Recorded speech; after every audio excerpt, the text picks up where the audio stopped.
तो आप लोग इसमें सर मैं रिज्वाइन हाँ हाँ सर क्योंकि रिज्वाइन कर लो, कोई दिक्कत दिक्कत आ रही सर आपकी आवाज सुनने में। नहीं, रिज्वाइन कर लो है ना।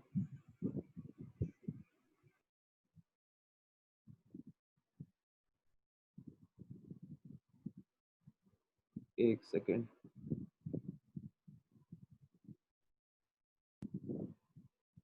लो भाई, सर टेस्ट में पूरा है क्या चैप्टर?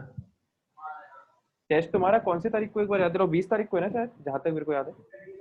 हाँ संडे को 20 को इशू। पूरा तो नहीं आएगा यार।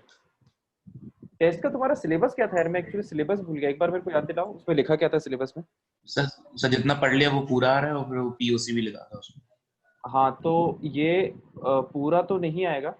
जहां तक मेरे को बताया गया ये ग्राहम्स लॉ ऑफ डिफ्यूजन तक आएगा, जो कि मोस्ट प्रोबेबली अपन आज खत्म कर लेंगे, यस है ना।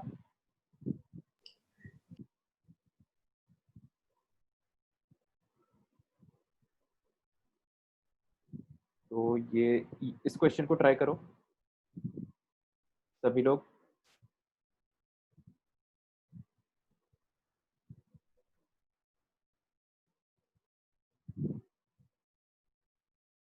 है ना, ये क्वेश्चन है आपका C1 शीट का, है ना।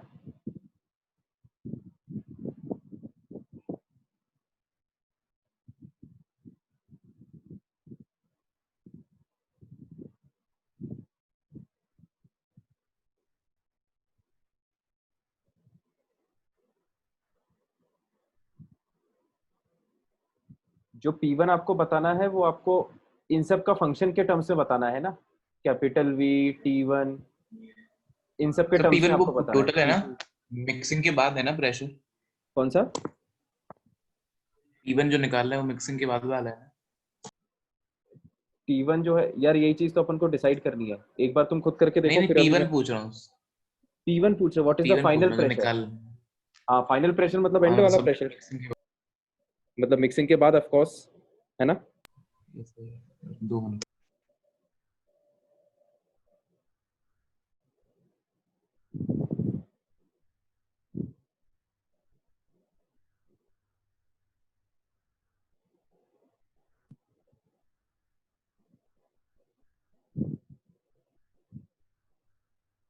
आपको आंसर देना है as a function of P T2 and T1, है ना। इन तीन वेरिएबल्स के टर्म्स में आपको आंसर देना है। सर अभी आपने क्या पढ़ा है, क्योंकि मैं 2 मिनट लेट हूँ।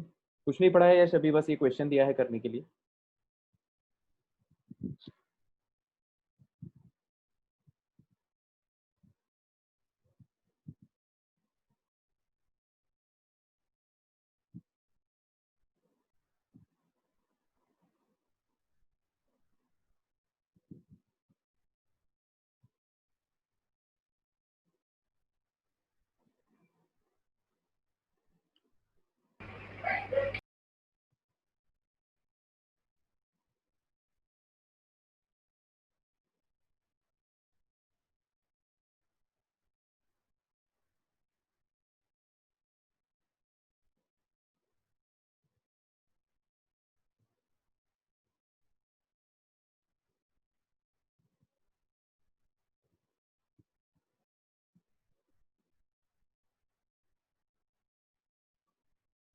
हाँ भाई, तो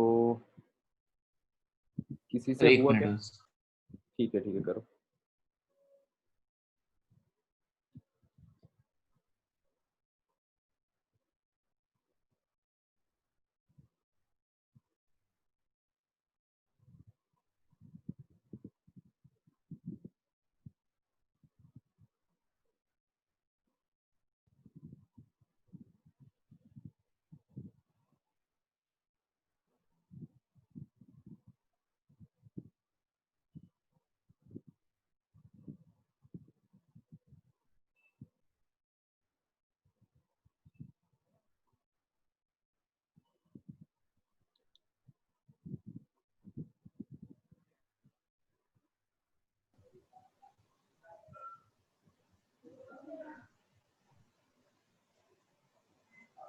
sir 4/3 P into P into T1 by नहीं T2। नहीं नहीं नहीं नहीं, थोड़ा सा गलत है। और भी बाकी लोग भी ट्राई करें। सर मैं थोड़ा सा और टाइम ले लूँ सर, क्योंकि सर हाँ हाँ लो ना, लेट ज्वाइन। अभी तो मैंने डिस्कस ही नहीं किया है। करो करो आराम से।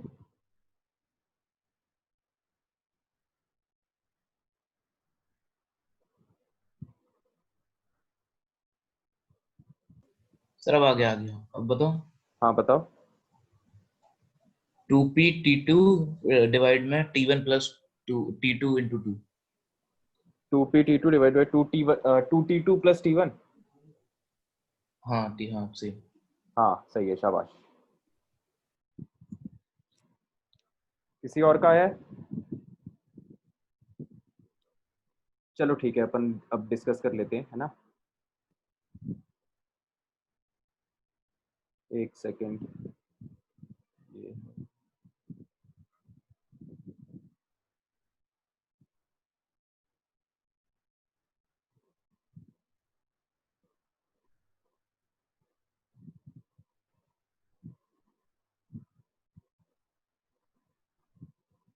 हाँ भाई देखो, क्वेश्चन दोबारा पढ़ते हैं पूरा, है ना। A volume we of a gas, a volume V of a gas at a temperature T1 and pressure P is enclosed in a sphere, है ना। एक स्फीयर में V वॉल्यूम की गैस रखी है, तो जो गैस की वॉल्यूम होगी वो स्फीयर की वॉल्यूम होगी, है ना। टेम्परेचर T1 है और प्रेशर P है, इसके अंदर भरी हुई है स्फीयर के अंदर एक गैस। फिर आगे क्वेश्चन कह रहा है it is connected to another sphere, तो इसको जो है यहाँ से एक होल करके एक दूसरे स्फीयर से कनेक्ट कर दिया गया, है ना। इस तरह से एक दूसरा स्फीयर होगा यहाँ पे। इसको थोड़ा सा अपन छोटा बना लेते हैं क्योंकि इसकी वॉल्यूम जो है वो है v/2। तो ये जो दूसरा स्फीयर है इसकी वॉल्यूम आपको दी हुई है v/2 by a tube and a stopcock, है ना। तो ये बीच में ट्यूब है और इस तरह से बीच में स्टॉप कॉक होगा। The second sphere is initially evacuated, तो जो सेकेंड स्फीयर है उसमें अभी तो कुछ नहीं है, स्टार्टिंग में वैक्यूम है ना। वैक्यूम कब है? t इज इक्वल टू 0 पे, मतलब स्टार्टिंग में। आगे क्वेश्चन क्या कह रहा है? And the stopcock is closed, और स्टॉप कॉक अभी बंद है t इज इक्वल टू 0 पे, right. If the stopcock is open, है ना, द मोमेंट आप स्टॉप कॉक को ओपन करोगे temperature of the gas in the second sphere becomes T2। तो जैसे ही आप स्टॉप कॉक को ओपन करोगे तो जो गैस है वो यहाँ से फ्लो करके यहाँ पे जाएगी, है ना। तो जो फाइनल टेम्परेचर है इसका वो हो जाएगा T2, है ना। इनिशियल टेम्परेचर क्या है वो पता नहीं है अभी अपन को, क्वेश्चन ने उस पर कोई कमेंट नहीं किया है। The first sphere is maintained at a temperature T1, तो फाइनली जब ये T2 पे आ गया, ये तो तब भी T1 पे ही था, है ना।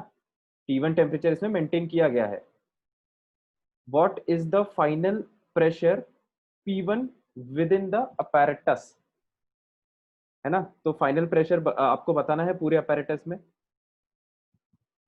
तो अब ये बात बिल्कुल सही है कि जो फाइनल प्रेशर है वो यहाँ पर भी P1 होगा और वो यहाँ पर भी P1 होगा, क्योंकि जैसा कि अपन ने देखा था पिछले क्वेश्चन में, सर जो एक हम डाउट बात, है। एक मिनट रुको मैं अपना स्टेटमेंट कंप्लीट कर लूं। जो बात अपन ने पिछले क्वेश्चन में देखी थी वो बात हमेशा ट्रू रहती है कि जब भी आप दो कंटेनर्स को कनेक्ट कर देते हो एक दूसरे से, तो दोनों कंटेनर्स में जो प्रेशर है वो सेम हो जाता है फाइनली, है ना, इररिस्पेक्टिव ऑफ देयर साइजेस। हाँ चंद्रमान बताओ। सर यहाँ पे सर छोटे वाले स्पेयर में सर वैक्यूम है सर, यहाँ टेम्परेचर कुछ भी नहीं होगा क्या? छोटे वाले स्फीयर में वैक्यूम है वो देखते हैं ना अपन, अभी उसका तो आ ही नहीं है, अभी तो बस मैंने क्वेश्चन को लिखा है यहाँ पे वेरिएबल्स के सर फॉर्म में। मुझे भी एक डाउट था। हाँ बताओ। सर मैंने मान तो लिया था कि मतलब मेंटेन कर रहे हैं T1 पे वो बड़े वाले स्पेयर को, पर हाँ। सर अगर इसको मेंटेन कर रहे हैं तो खुला भी है ये पाइप बीच से, दूसरे स्पेयर में भी T2 T1 ही होना चाहिए, दूसरे स्फीयर में T1, नहीं नहीं, क्योंकि क्यों अपन ने T1 पढ़ा होना था ना जब चाहिए? मिक्स होता है सेम सेम टेम्परेचर रहता है पूरी हर जगह। ये कहाँ पड़ा? मतलब कल मतलब मिक्सिंग आप कह सकते हैं मिक्सिंग में तो अपन ने आपने प्रेशर बोला पढ़ा था। था, प्रेशर सेम होता है ना। ये बात आप लोग टेम्परेचर चाहो तो लिख भी सकते हो। इन mixing of gases pressure becomes same finally, है ना। इन mixing of gases in the two containers finally क्या चीज सेम हो जाती है, finally the pressure becomes same. और कोई चीज सेम नहीं होती, मतलब फिर और सर कोई अगर चीज खुला है तो टेम्परेचर भी सेम ही होगा ना, नहीं, अगर नहीं मतलब जरूरी वो नहीं है, जरूरी यार इसलिए नहीं है। देखो अरे भाई सिंपल सी बात है, ये दो कंटेनर है ना, एक कंटेनर ये है, थोड़ा सा रफ टाइप का डायग्राम में बना रहा हूँ, दूसरा कंटेनर ये है, ठीक है, इसमें भी पानी रखा हुआ है, ठीक है, इसमें भी पानी रखा हुआ है ना। तो पानी यहाँ तक है, यहाँ तक है, और ये था इनिशियली बंद, एक गेट लगा हुआ था यहाँ बीच में, तो इसका पानी और इसका पानी दोनों अलग अलग है, ठीक है। अब आप यहाँ पे, अभी तो दोनों रूम टेम्परेचर पर है, तो एक सेकेंड, हाँ, अभी तो दोनों रूम टेम्परेचर पे है, तो दोनों का जो टेम्परेचर है वो टीटी था पहले स्टार्टिंग में, आपने थोड़ी देर बाद इसको गर्म करना चालू कर दिया है ना, इसको गर्म करना चालू कर दिया, तो इसका टेम्परेचर बढ़ेगा, और इसको आपने ठंडा करना चालू कर दिया, मतलब आपने इसको एक ऐसे डोंगे में रख दिया इस कंटेनर को जिसमें आइस क्यूब्स रखे हुए हैं, ठीक है, और आपने गेट को ओपन कर दिया। तो गेट ओपन कर दिया आपने, तो जो फ्लूइड है वो इधर से उधर फ्लो करेगा, लेकिन इसका मतलब ये थोड़ी ना कि ये जो है ये ठंडा होने लगेगा, है ना, क्योंकि जैसे आप नीचे से टेम्परेचर को मेंटेन कर रहे हो ना, आप कॉन्स्टेंटली हीट भी तो कर रहे हो, तो ये तो गर्म ही रहेगा ये वाला कंटेनर, और ये वाला कंटेनर यस सर, ठंडा ही रहेगा। बात समझ में आ रही है? यस सर, तो सर अगर हीट नहीं कर रहे, ये तो मानते हो ना कि इन दोनों इस सिचुएशन में ये दोनों कंटेनर सेम टेम्परेचर पे कभी नहीं आएंगे, इस बात से तुम एग्री करते हो ना सब लोग, भले ही कितना भी मैटर इधर से उधर ट्रांसफर हो जाए, हाँ ठीक है। तो टेम्परेचर जो है वो एक्सटीरियर सिचुएशन पे डिपेंड करता है कि जो कंटेनर है उसको किस सिचुएशन में बाहर से रखा गया है, ठीक है। तो इसलिए ये बात सही है, इस लाइन को आप लिख सकते हो, मिक्सिंग की गैसेस की मिक्सिंग की जब भी अपन बात करेंगे, और दो कंटेनर्स को अगर अपन ने ओपन किया है, in mixing of gases in the two containers finally the pressure become same. इसमें एक वर्ड और लिखना था अपन को, after opening stopcock, after opening stopcock, है ना, फाइनली जो प्रेशर है वो सेम हो जाएगा। हाँ और कुछ पूछो, कोई कुछ पूछ रहा था अभी बीच में। यस सर मैं पूछ रहा था। बताओ। सर टेम्परेचर कम होगा ना सर अगर बाहर से मतलब टेम्परेचर कांस्टेंट रख रहे हैं तो? इसमें यस सर क्योंकि प्रेशर कम हो रहा है। टेम्परेचर कम होगा किस जगह पे, किस जगह की बात कर रहे हो? बड़े वाले स्फीयर में। ये तो दोनों बराबर ही हैं, तुम इस क्वेश्चन की बात कर रहे हो क्या? Yes sir. इस क्वेश्चन में तुम क्या कह रहे हो कि टेम्परेचर फाइनली सेम होगा? नो सर, सर मैं ये कह रहा हूँ हाँ कि जैसे कि प्रेशर कम हो रहा है तो सर फिर टेम्परेचर भी कम होगा। यार जरूरी नहीं है, ये कैलकुलेट करके देख लेते हैं ना, उसमें अपन को इतना दिमाग क्यों लगाना है ना। Yes sir. तो जो तुम बात कह रहे हो कि प्रेशर कम हो रहा है तो टेम्परेचर भी कम होगा, N R T by V, तुम्हारी बात को एक मिनट अपन कर लेते हैं कंसीडर। पी होता है N R T by V, तुम टेम्परेचर की बात कर रहे हो है ना, टी हो जाएगा P V by N R. तो प्रेशर जो है वो नेट प्रेशर तो कम हो रहा है, वॉल्यूम जो है वो उतना ही है, मोल्स उतने ही हैं, आर उतनी है, तो हाँ टेम्परेचर कम होगा कह सकते हो बिल्कुल, यस सर। है ना। लेकिन वो बात तब सही है जब फाइनल टेम्परेचर सेम हो दोनों का, तब अपन कहेंगे कि पूरे कंटेनर का टेम्परेचर फाइनली कम हो रहा है। अभी अपन को प्रॉब्लम ये कि ये नहीं पता ना कि अपन ने टेम्परेचर अलग अलग रखा है फाइनली, ये देखो यहाँ पे T1 है, यहाँ पे T2 है। सर मैं बस बड़े स्फीयर की बात कर रहा था। बड़े स्फीयर में तो टेम्परेचर T1 मेंटेन ही कर रखा है ना क्वेश्चन ने, मतलब क्वेश्चन ने बोला है कि टेम्परेचर उसने मेंटेन किया है, तो वो अपन को नहीं दिमाग लगाना है कि वो कैसे किया होगा, है ना। वो कॉन्स्टेंटली यस हीटिंग यहाँ से मेंटेन हो रही होगी जिस कारण से टेम्परेचर सेम मेंटेन किया गया है। बात समझ में आ रही है? Yes sir. चलो ठीक है, देखो अब अपन क्वेश्चन पे आते हैं, अपन ने सारी चीजें नोट कर ली। What is the final pressure P1, है ना, P1 आपको निकालना है, मतलब ये टर्म आपको निकालना है, तो ये अपन दोनों में एनसर्कल कर लेते हैं।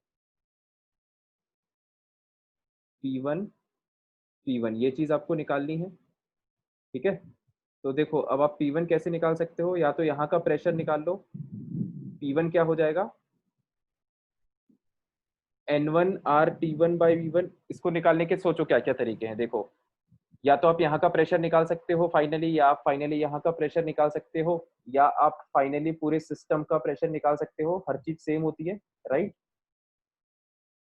तो इसी तरह से अपन क्वेश्चन को अप्रोच करते हैं, फिर अपन ग्रेजुअली देखते जाएंगे कौन सी इक्वेशन से अपने को जल्दी आंसर मिलेगा, ठीक है।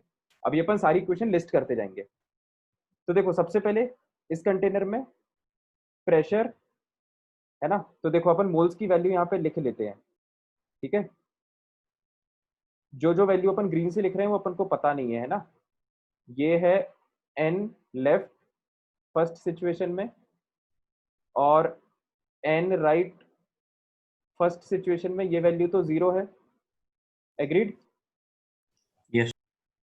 और फिर NL सेकेंड सिचुएशन में इसके मोल्स, क्योंकि मोल्स चेंज होंगे, क्योंकि जो गैस है, गैस जो है वो यहाँ से निकल के यहाँ पे जाएगी, है ना। तो NL2 और इसी तरह से यहाँ पे आ जाएगा क्या NR2, इसकी वैल्यू 0 नहीं होगी, ठीक है। यस।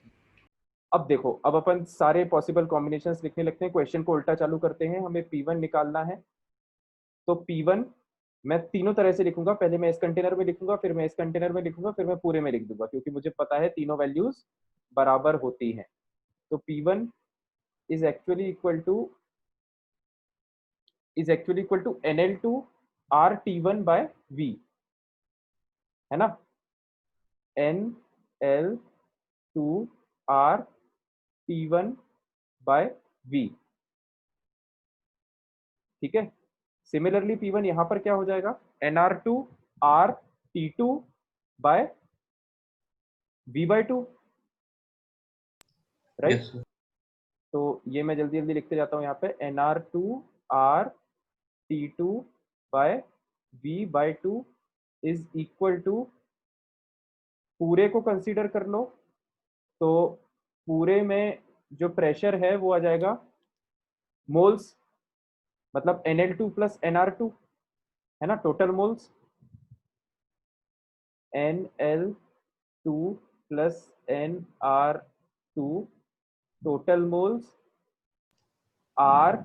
अब टेम्परेचर क्या रखें, अब देखो यहाँ पे, ये देखो ये दिक्कत हो गई, क्योंकि इतने पोर्शन में टेम्परेचर T1 है और इतने पोर्शन में टेम्परेचर क्या है T2 है, तो इसका मतलब कंटेनर का टेम्परेचर सेम नहीं है पूरे का, तो इसका मतलब हम Yes, यहाँ पे sir. टेम्परेचर नहीं लिख सकते, इसका मतलब ये पार्ट गलत हो गया, है ना। तो इस पार्ट को अब हटा दो, ठीक है। तो देखो अपन को कुल मिला के इतना गेम है अपने सामने, है ना, इतने में अपन को गेम खेलना है। अब देखो दोबारा क्वेश्चन पे आओ, क्वेश्चन ने क्या कहा है, एकदम ध्यान से अप्रोच देखते हैं ना मेरी, है ना, इस तरह के क्वेश्चन को अप्रोच कैसे किया जाता है, मैं एकदम बेसिक से अप्रोच कर रहा हूँ, ठीक है। आपको प्रेशर P T2 और T1 के टर्म्स में आंसर बताना है, मतलब ये तीनों आंसर का पार्ट हो सकता है। अब इसमें देखो T1 आंसर का पार्ट हो सकता है, इसको टिक करो, R हो सकता है, कांस्टेंट वैल्यू है, T2 आंसर का पार्ट हो सकता है और R हो सकता है, राइट। इसका मतलब ये जो वेरिएबल्स हैं NL2 NR2 V और V by 2, ये अपन को क्या करना पड़ेगा, हटाना पड़ेगा, एग्रीड। Yes, sir. तो अब देखो एक एक करके अपन दिमाग लगाते हैं। अब देखो अपन को यहाँ पे ये तो समझ में आ रहा है कि आपको P1 निकालना है, तो या तो आप इस इक्वेशन से निकाल लो या आप इस इक्वेशन से निकाल लो, दोनों ही सेम ही है, ठीक है। तो पहले मैं इस इक्वेशन से निकालने की कोशिश करता हूँ, है ना। अगर इस इक्वेशन से कोई कॉम्प्लिकेशन आएगा तो फिर मैं उस मेथड को वहां पे ड्रॉप करके फिर मैं इस इक्वेशन से निकालने की कोशिश करूंगा। फ्लो समझ में आया सोल्यूशन का। Yes, sir. तो देखो अब इस इक्वेशन से अपन निकालने की कोशिश करते हैं। पहला अननोन इसमें है NL2। NL2 हम कैसे निकालें, है ना। तो NL2 हम कैसे निकाल सकते हैं बताओ, NL2 निकालने का क्या कोई तरीका है। NL2 निकालने का एज सच कोई तरीका डायरेक्ट नहीं है, राइट। सही कह रहा हूँ ना मैं। सर डेल्टन्स पार्शियल प्रेशर से कुछ करके हो सकता है क्या? Dalton's law of partial pressure, नहीं नहीं, पार्शियल प्रेशर तो कब लगाते हैं, जब एक मिक्सचर ऑफ गैसेस हो, है ना, तब लगता है Dalton's law of partial pressure. इसमें तो एक ही गैस है, इसमें पार्शियल प्रेशर वाला लॉ नहीं लगेगा। तो देखो Yes, sir. इसका मतलब ये NL2 निकालने में कॉम्प्लिकेशन है, तो या तो कुछ ऐसा हो जाए कि जिससे ये NL2 अभी न्यूमरेटर में आ रहा है, अगर किसी तरह से NL2 डिनोमिनेटर में आ गया तो ये NL2 कैंसिल हो जाएंगे, है ना। तो उसके लिए अपन देखते हैं क्या कर सकते हैं हम। देखो आपको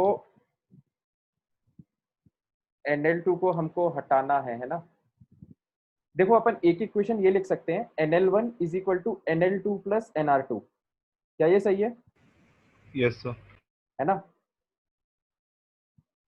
तो देखो, हाँ एक मिनट संकेत, मैं पूरा क्वेश्चन कर दूं उसके बाद मैं तुम्हारा स्टेटमेंट देखता हूँ।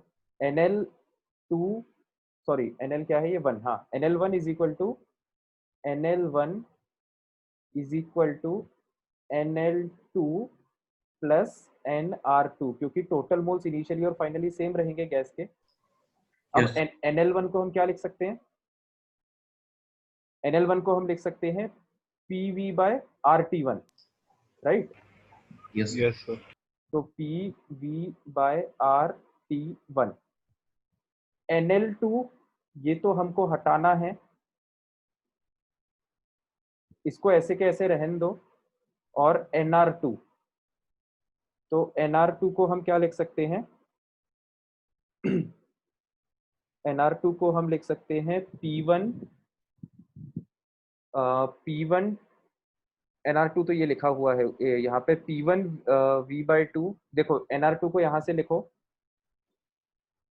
P1 है ना V/2 बाय RT2, ठीक है। ये जो अपन ने क्या किया है, ये NR2 जो है ये V/2 को यहाँ भेज दिया, तो ये अपना आ गया Yes, sir. NR2, है ना। अब हमको NL2 को रिप्लेस करना था, राइट। तो अगर अब थोड़ा सोचना, अगर हम NL2 को यहाँ से उठा के यहाँ पे रख दें तो उससे क्या फायदा होगा? कुछ फायदा होगा क्या उससे? देखो ये जो इक्वेशन है इसको अपन ऐसे लिख सकते हैं, इसको मैं रीअरेंज करता हूँ। NL2 is equal to PV by RT1 minus P1 V/2 by RT2, right. NL2 में ये देख लो कि कौन कौन से ऐसे वेरिएबल है जो अपने लिए अनवांटेड है ना। तो मैंने यहाँ पे देखो देखा कि मेरे को P, T2 और T1 चलेगा। तो कौन कौन सा चलेगा? P चलेगा, V नहीं चलेगा, T1 चलेगा, R चलेगा। P1 P1 तो चली जाएगा क्योंकि P1 अगर अपन इस इक्वेशन में डालेंगे तो P1 तो अपन को निकालना ही है, Yes, ठीक sir. है। तो ये तो चल जाएगा, है ना। V नहीं चलेगा, R चल जाएगा, T2 चल जाएगा। अब देखो अब अपन क्या करेंगे, जब अपन NL2 को यहाँ से उठा के इस इक्वेशन में डालेंगे, अब समझ में आ रहा है? यहाँ से उठा के जब आप यहाँ पे डालोगे तो क्या होगा? देखो यहाँ से आप V कॉमन निकाल सकते हो, है ना। Yes sir. V कॉमन निकलेगा, वो इस V से कैंसिल हो जाएगा, ये अनवांटेड था, हट गया, ठीक है, वॉल्यूम खत्म हो गया, है ना। अब NL2 जो है, NL2 की जगह पे ये वाला टर्म आ गया, इसमें से वॉल्यूम तो हट गया है, बाकी सारे वेरिएबल्स पे अपन ने टिक लगा रखा है, मतलब ये आ सकते हैं। Yes.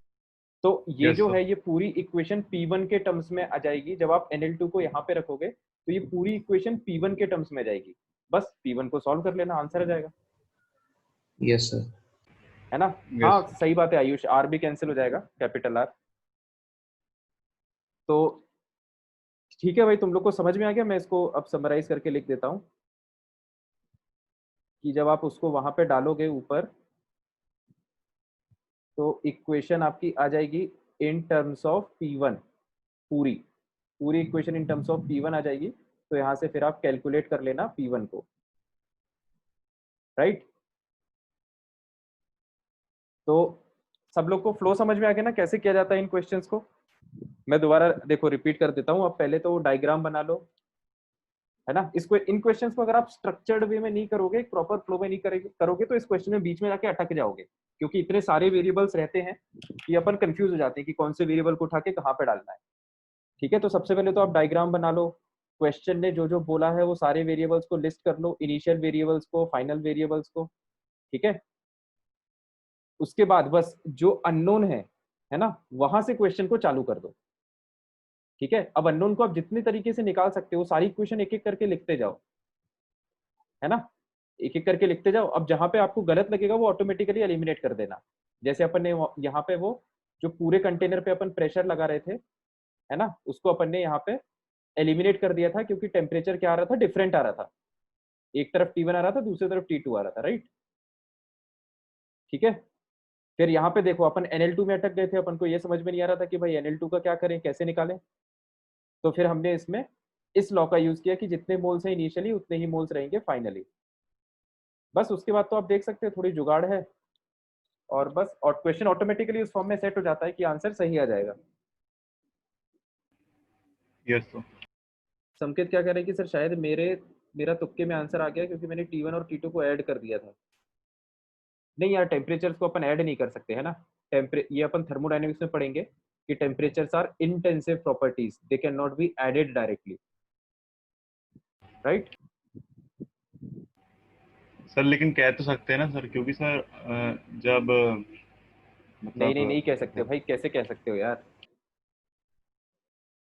कैसे कह सकते हो चंद्रभान, ये एक बॉडी है, ये दूसरी बॉडी है, इसमें गर्म पानी रखा है, इसमें ठंडा पानी रखा है, तो ये जो नेट सिस्टम है इसका इसका टेम्परेचर अगर T1 है, इसका टेम्परेचर T2 है, तो ये जो फाइनल टेम्परेचर है बॉडी का, ये T1 प्लस T2 थोड़ी ना होगा, ये तो T1 T2 के बीच में कुछ टेम्परेचर होगा ना, गर्म और यस ठंडे सर। के बीच में होगा ना टेम्परेचर। तो सर तो फिर T1 प्लस T2/2 कह सकते हैं क्या?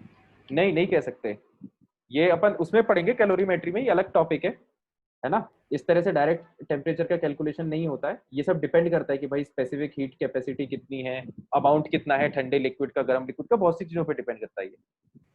ठीक है, यस सर। यस चलो भाई, ये क्वेश्चन समझ में आ गया। Yes yes sir. ठीक है, अब आपसे फिर इसके क्वेश्चंस हो जाएंगे, है ना। अब करके देखना सेक्शन सी को। सर एक डाउट है सर। बताओ आयुष। सर जैसी सर आप पिछली स्लाइड कर सकते हैं। हाँ बिल्कुल कर सकते हैं यार, ये लो। सर डायग्राम वाली। हाँ सर, बोलो। इसमें फर्स्ट कंडीशन जहाँ स्टॉप कॉक लगी थी सर, वहाँ पर टोटल मोल्स मेरे n थे गैस के। इस तरफ n थे, ठीक है। सर हम ऐसा नहीं बोल सकते कि जब स्टॉप कॉक खुली और हाँ। गैस डिस्ट्रीब्यूट हो गई तो मेरे इसमें n/2 हो गए और उसमें भी n/2 हो गए। ये कैसे पता तुमको कि ये आधे ही बचेंगे इसमें?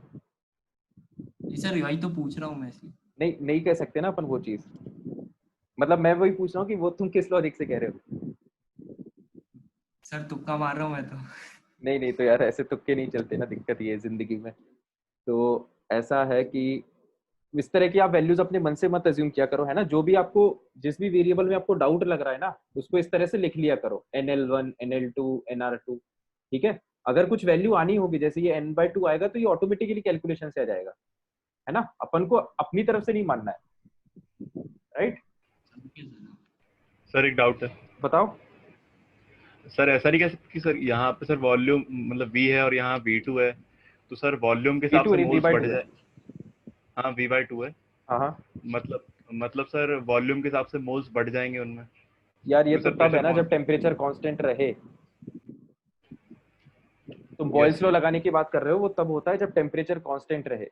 यहाँ पे टेम्परेचर कांस्टेंट थोड़ी ना है, यहाँ पे पहले टेम्परेचर T1 था इनिशियली, इसका तो कुछ टेम्परेचर पता ही नहीं था, फिर बाद में इसका टेम्परेचर T1 रहा, इसका टेम्परेचर T2 हो गया, तो टेम्परेचर में कुछ यूनिफॉर्मिटी है ही नहीं, अपन बॉयल्स लॉ लगा ही नहीं सकते।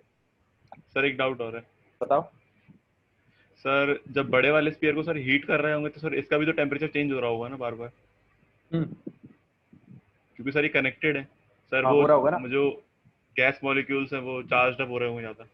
हाँ हाँ हो रहा होगा ना, सही बात है, हाँ मैं बोला तो, हाँ हो रहा है तो। सर तो फिर फाइनल सर वो तो रुकेगा ही ना कभी, मतलब बढ़ते जाएगा ना सर टेम्परेचर तो दोनों साइड। इसलिए तो अपन ने इक्वेशन ऐसे बनाई है ना, मतलब जो आंसर है वो ये है, देखो आंसर क्या था, एक मिनट रुको यार।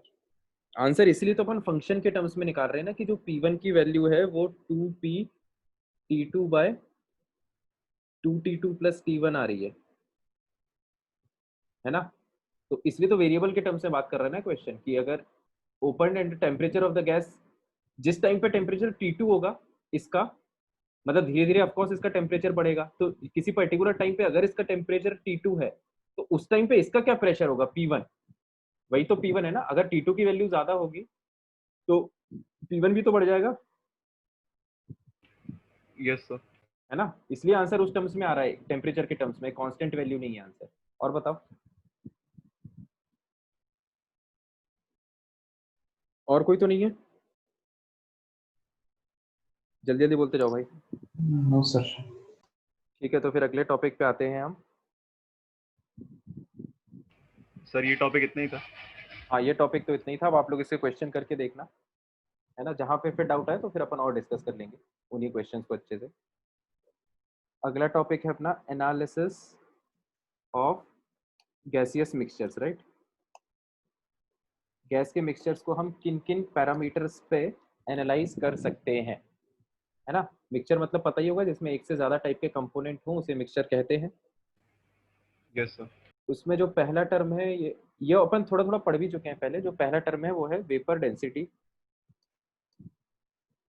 है ना। तो ये वाला टॉपिक सिंपल है, इसको थोड़ा जल्दी जल्दी देख लेते हैं। ठीक है, तो वेपर डेंसिटी देखो, इसको डिफाइन कैसे किया जाता है। Vapour density of a gas, किसी गैस की vapour density, it is density of gas upon density of hydrogen. जिस टेम्परेचर प्रेशर पे गैस की डेंसिटी है, उसी टेम्परेचर प्रेशर पे हाइड्रोजन की डेंसिटी है। ठीक है, मतलब ये एक्चुअली एक रिलेटिव डेंसिटी है। जैसे स्पेसिफिक ग्रेविटी होता है ना, relative density with respect to yes water, sir. वैसे ये वेपर डेंसिटी है। वेपर डेंसिटी मतलब किसी वेपर की डेंसिटी। ठीक है, तो ये एक रिलेटिव डेंसिटी है, जिस और relative to what, relative to hydrogen gas, right. Sir relative to hydrogen gas क्यों लिए? सिंपल है, क्योंकि हाइड्रोजन गैस, इसका मॉलिक्यूलर मास सिंपल होता है, हल्की होती सर है एक ना। बार आप मतलब सबके बता दीजिए फुल फॉर्म, सबके मतलब किस चीज में? तो फिर से रिपीट फॉर्मूला। कर दीजिए। ये तो वेपर डेंसिटी है, VD, gas density of gas upon density of hydrogen. Temperature pressure same होना चाहिए दोनों का। हाँ, ये जिस टेम्परेचर और जिस प्रेशर पे होगा, उसी प्रेशर, उसी टेम्परेचर और प्रेशर पे इसकी डेंसिटी मेजर की जाएगी। मतलब सीधी सी बात है, जब आप एक गैस के रिस्पेक्ट में दूसरे गैस की डेंसिटी अगर कैलकुलेट कर रहे हो, तो टेम्परेचर प्रेशर तो सेम रखोगे ना दोनों का, दोनों को सेम टर्म्स में रखोगे ना, तब तो अपन कंपेयर कर पाएंगे। नहीं तो यस टेम्परेचर प्रेशर चेंज करते रहोगे तो वैल्यूज तो फिर इनकी चेंज ही आती रहेगी, फिर कांस्टेंट कुछ रहेगा ही नहीं इसमें। यस। सर बट वो हाइड्रोजन ही रहेगा क्या नीचे? हाँ हाँ, ये अपन वेपर डेंसिटी जो है वो इसी के रिस्पेक्ट में डिफाइन की गई है, हाइड्रोजन गैस के रिस्पेक्ट में, right. Yes sir vapour density थोड़ा एक्सप्लेन कर दीजिए, मतलब सर होता क्या है? ये इसमें लिख लो तुम चाहो तो, it is relative density, it is relative density, है ना। ये एक रिलेटिव डेंसिटी का टर्म है। इसमें मतलब इसमें एक्सप्लेन क्या करूं, ये बस यही है जो रेशियो आपको दिख रहा है। मतलब ये कोई कॉन्सेप्ट नहीं है, एक मैथमेटिकल इक्वेशन है। सर मतलब ये एक्चुअली वेपर की डेंसिटी होती है? वेपर नहीं, ऐसे मत याद रखो। वेपर की डेंसिटी के टर्म्स में याद रखोगे तो फिर दिक्कत हो जाएगी। ये इसको रिलेटिव डेंसिटी के टर्म्स में याद रखो, है ना। ये जैसे डेंसिटी हाइड्रोजन की अगर 2 है और गैस की डेंसिटी 8 है, तो फिर हम कहेंगे कि वेपर डेंसिटी आएगी 4। मतलब बेसिकली अपन को हाइड्रोजन से कंपेयर करना पड़ता है ना, कि गैस की डेंसिटी हाइड्रोजन की कितने टाइम्स है। समझ रहे हो? Yes sir. अगर गैस की डेंसिटी 8 ग्राम पर ml आ रही है फॉर एग्जांपल, और हाइड्रोजन की डेंसिटी 2 ग्राम पर ml आ रही है उसी टेम्परेचर प्रेशर पे, तो हम कहेंगे कि उस गैस की वेपर डेंसिटी कितनी है, 4। इसका क्या मतलब हुआ कि the gas is actually 4 times heavier than, sorry 4 times dense than hydrogen, yes है ना। Yes sir. सर एक डाउट और है। बताओ। सर इसकी तो कोई यूनिट नहीं होती होगी ना सर, लेकिन हाँ हाँ डेंसिटी की बिल्कुल, होती इसकी है। यूनिट कोई नहीं होती है। ये डेंसिटी ग्राम पर ml, डेंसिटी ग्राम पर ml। तो जिस जिस भी यूनिट में आप डेंसिटी को रखोगे ऊपर नीचे, वो दोनों यूनिट्स कैंसिल हो जाएंगी। सो रिलेटिव डेंसिटी का ही है ना, मतलब एक फंडा है।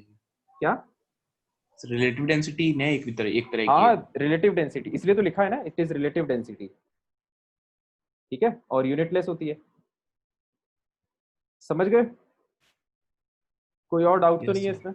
Yes sir. अब देखो, ये तो चलो, ये वाला जो वर्जन है इस फॉर्मूले का वेपर डेंसिटी का, ये जनरली यूज नहीं होता है। इसका एक सिंप्लीफाइड वर्जन यूज होता है, जिसको अब अपन डिराइव करते हैं। ठीक है, तो देखो अपन को ये बात पता है क्या कि PV is equal to N R T, right. अब हमको लाना है Yes. डेंसिटी, तो यहाँ पे कहीं डेंसिटी तो है नहीं, तो डेंसिटी होता है, ध्यान से सुनना, डेंसिटी होता है मास अपॉन वॉल्यूम। आयुष क्या कह रहा है कि सर कंपाउंड्स की डेंसिटी याद करनी है या क्या, जैसे हाइड्रोजन वगैरह? नहीं नहीं, कुछ भी याद नहीं करना इसमें, सब क्वेश्चन में होगा। तो देखो डेंसिटी होता है मास अपॉन वॉल्यूम, तो यहाँ पर अपन को मास लाना पड़ेगा। मास किस में होता है? मोल्स में। तो मोल्स Yes, को sir. लिखो, आप लोग नीचे नीचे लिखना, मैं बाजू बाजू लिख रहा हूँ।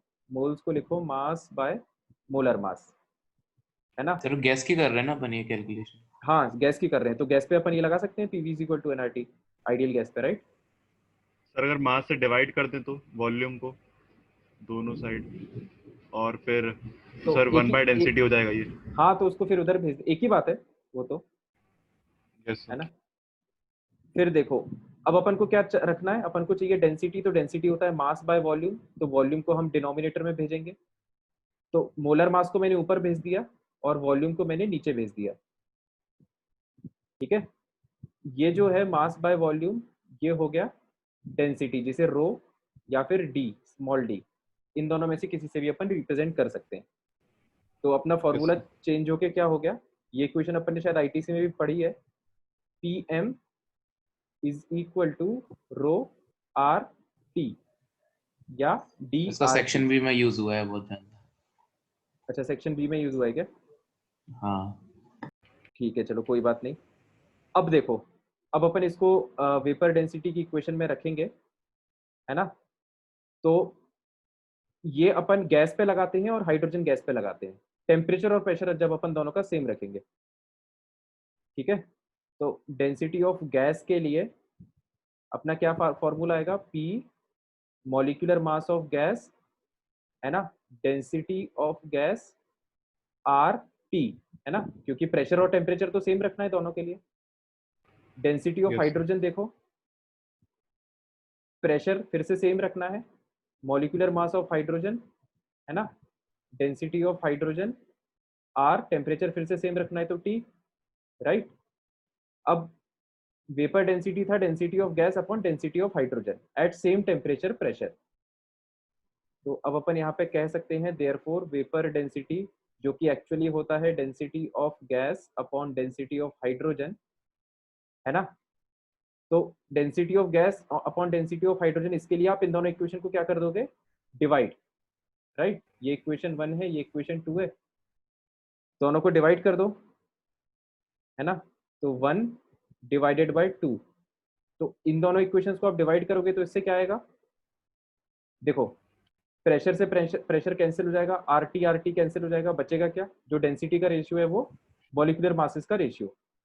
तो molecular mass of gas upon molecular mass of hydrogen is equal to density of gas upon density of hydrogen, सही बात है। Yes, sir. Molecular mass of hydrogen कितना होता है, 2 होता है। Yes sir. तो Yes, बस sir. अपना फॉर्मूला फाइनली चेंज होके आ जाता है, vapour density is equal to molecular mass by 2, है ना। ये फॉर्मूला यूज होगा आपके न्यूमेरिकल्स में। फाइनली मैं इसको लिख देता हूँ यहाँ पे, vapour density is equal to molecular mass of gas, जिस गैस की वेपर डेंसिटी है उस गैस का molecular mass by 2। Sir PM equals to DRT भी यूज होगा? PM is equal to DRT नहीं यूज होगा। सर को पिछली स्लाइड दिखा दी। समझ में आ गया सबको लॉजिकली? वेपर डेंसिटी का क्वेश्चन सारे उसी एक फॉर्मूले से करने हैं, molecular mass of gas by 2। Yes sir. ठीक है, तो ये तो चलो पूरा डेरिवेशन था, मेन आपको ये वाला फॉर्मूला याद रखना है जिस पे न्यूमेरिकल्स आपके आएंगे, है ना। फिर अब इसमें जो दूसरा गैसियस मिक्सचर्स में जो दूसरा एनालिसिस होता है वो होता है कि जैसे गैस का अगर मिक्सचर है, ये वेपर डेंसिटी तो चलो एक ही गैस के लिए थी, अगर गैस का मिक्सचर है तो उस केस में हम मॉलिक्यूलर मास जो है वो एक गैस का तो रख नहीं सकते, उस केस में हम क्या करेंगे फिर बताओ, सबका दिक्कत हो जाएगी ना molecular फिर। तो फिर क्वेश्चन बोल दीजिए। क्वेश्चन ये है कि भाई जैसे एक ही गैस है तब तो कोई दिक्कत ही नहीं है, हाँ उसका मॉलिक्यूलर मास निकाल लेंगे। अगर एक से ज्यादा गैस हो 3-4 टाइप की गैसेस को मिक्स कर दिया है, तब कैसे निकालेंगे मॉलिक्यूलर मास? सर सबका ऐड कर देंगे ना सर, और भी मॉलिक्यूलर मास मतलब एक मिनट, वो आयुष सारी तुम क्या गैस। कह रहे हो कि सर वेपर क्यों यूज किया है, समझ नहीं आया। वेपर मतलब वेपर वर्ड बोल रहे हो क्या?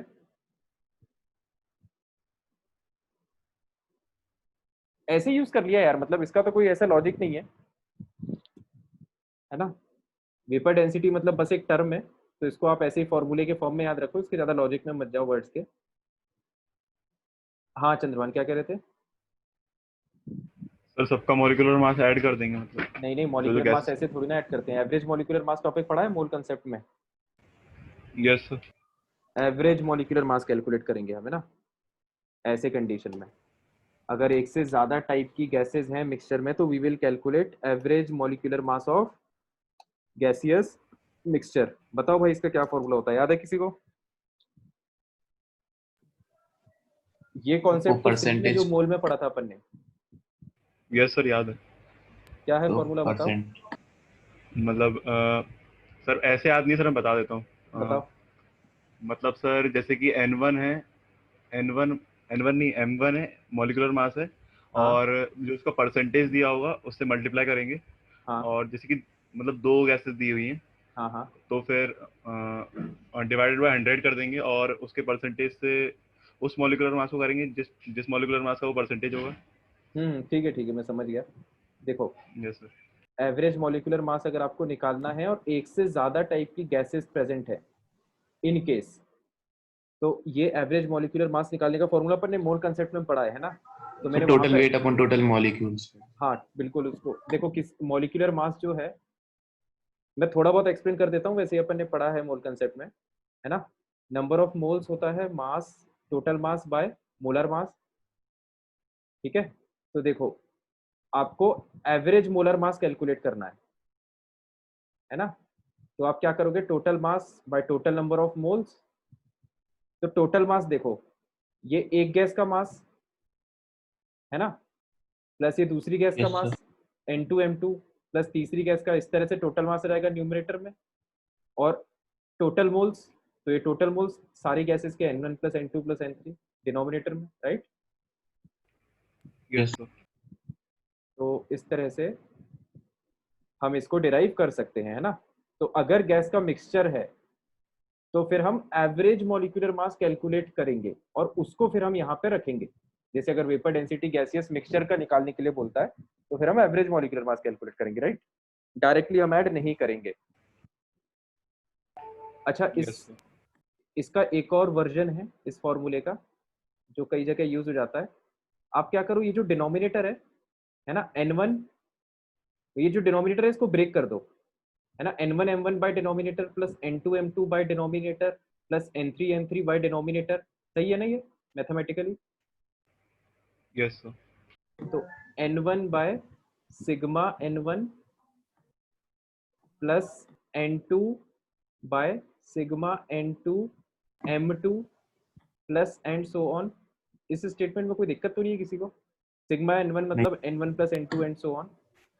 तो ये वाला टर्म क्या हो गया बताओ? सर ये वाला कौन सा टर्म, वाला? ये मोल फ्रैक्शन। मोल फ्रैक्शन, शाबाश। हाँ। तो इस फॉर्मूले को अपन ऑल्टरनेटली क्या लिख सकते हैं? दिस इज द ऑल्टरनेट और another version of the same thing, right. इसको आप शॉर्ट में ऐसे याद रख सकते हो, सिग्मा X1 M1, है ना, मतलब X1 M1 plus X2 M2 plus X3 M3 and so on. Yes sir. ठीक है, इसको नोट कर लो।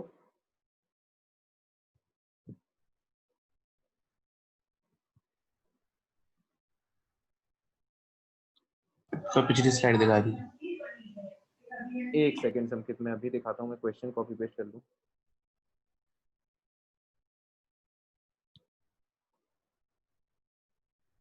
लो भाई, इसको सॉल्व करो आप लोग। पिछली मतलब ये, यस। हाँ नोट कर लो जल्दी।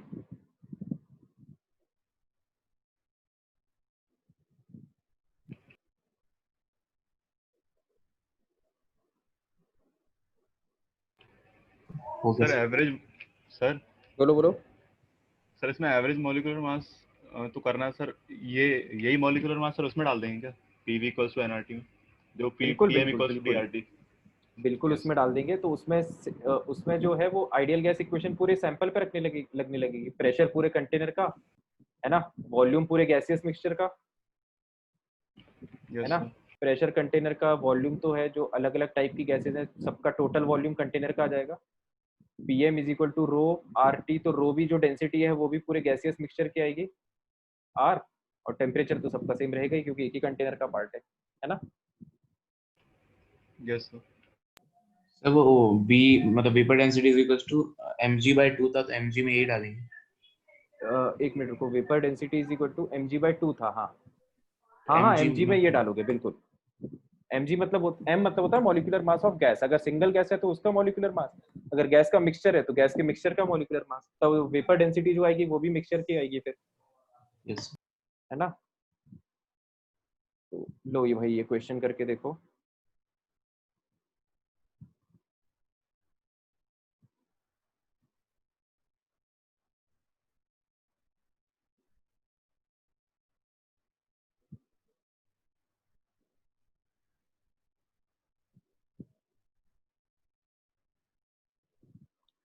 ये क्वेश्चन है शीट पेज 9 पे, है ना।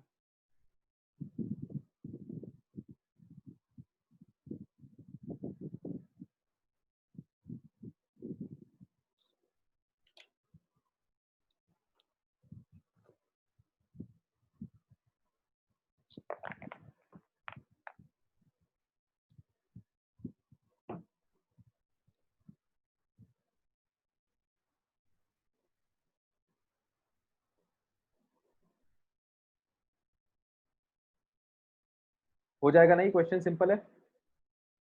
यस यस सर तो हो गया। मीन मोलर मास मतलब एवरेज मोलर, मीन और एवरेज एक ही वर्ड होता है ना। हाँ तो एवरेज मोलर मास आपको निकालना है। तो वही एवरेज तीन गैसेज हैं, नाइट्रोजन, कार्बन डाइऑक्साइड और कार्बन मोनोऑक्साइड। तो एवरेज मॉलिक्यूलर मास हो जाएगा N1 M1 plus N2 M2 plus N3 by N1 plus N2 plus N3, right. तो ये N1 निकल जाएगा, मास दिया है नाइट्रोजन का। कार्बन डाइऑक्साइड के मोल्स निकल जाएंगे, इसकी वॉल्यूम दी है ना। तो volume divided by molar volume 22.4, 5.6 बाय 22.4, तो N3 की 7 वैल्यू मोल। निकल जाएगी, है ना। Yes sir. बाकी M1 M2 और N3 तो निकल ही जाएगा, बस सब कुछ निकल जाएगा, आंसर आ जाएगा, है ना। इसमें कोई डाउट नहीं लग रहा किसी को? No sir.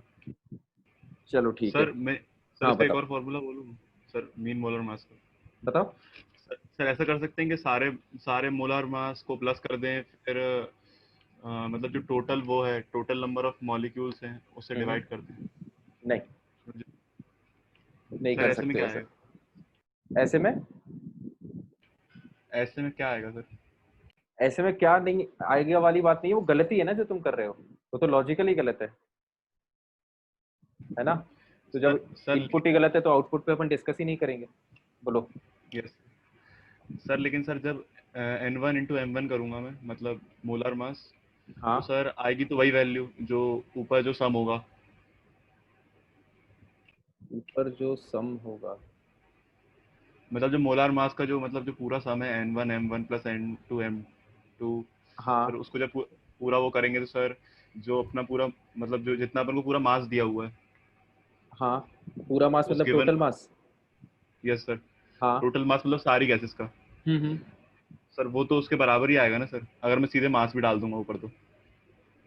तो सीधे मास मतलब ये W बोल रहे हो क्या, टोटल मास? Yes sir. तो टोटल मास अगर क्वेश्चन में डायरेक्टली दिया है तो हाँ वो तो बिल्कुल डालो ना, फिर तो डायरेक्टली डालो। फिर क्यों इंडिविजुअली यस कैलकुलेट करना है? मतलब जैसे अगर क्वेश्चन ने यहाँ पे दिया हुआ है, अगर क्वेश्चन ने दिया हुआ होता कि जो मिक्सचर है उसका मास है फॉर एग्जांपल मान लो 30 ग्राम, तो यहाँ पे डायरेक्ट 30 ग्राम डालो ना फिर तो, है ना। फिर क्यों इतनी माथापच्ची करनी यस सर। है ना। सर तो वही पूछ रहा था मैं। वो तो खैर बात सही है ही, लेकिन उस टाइप के क्वेश्चन बहुत कम आते हैं, जनरली क्वेश्चन इसी टाइप का आएगा, है ना।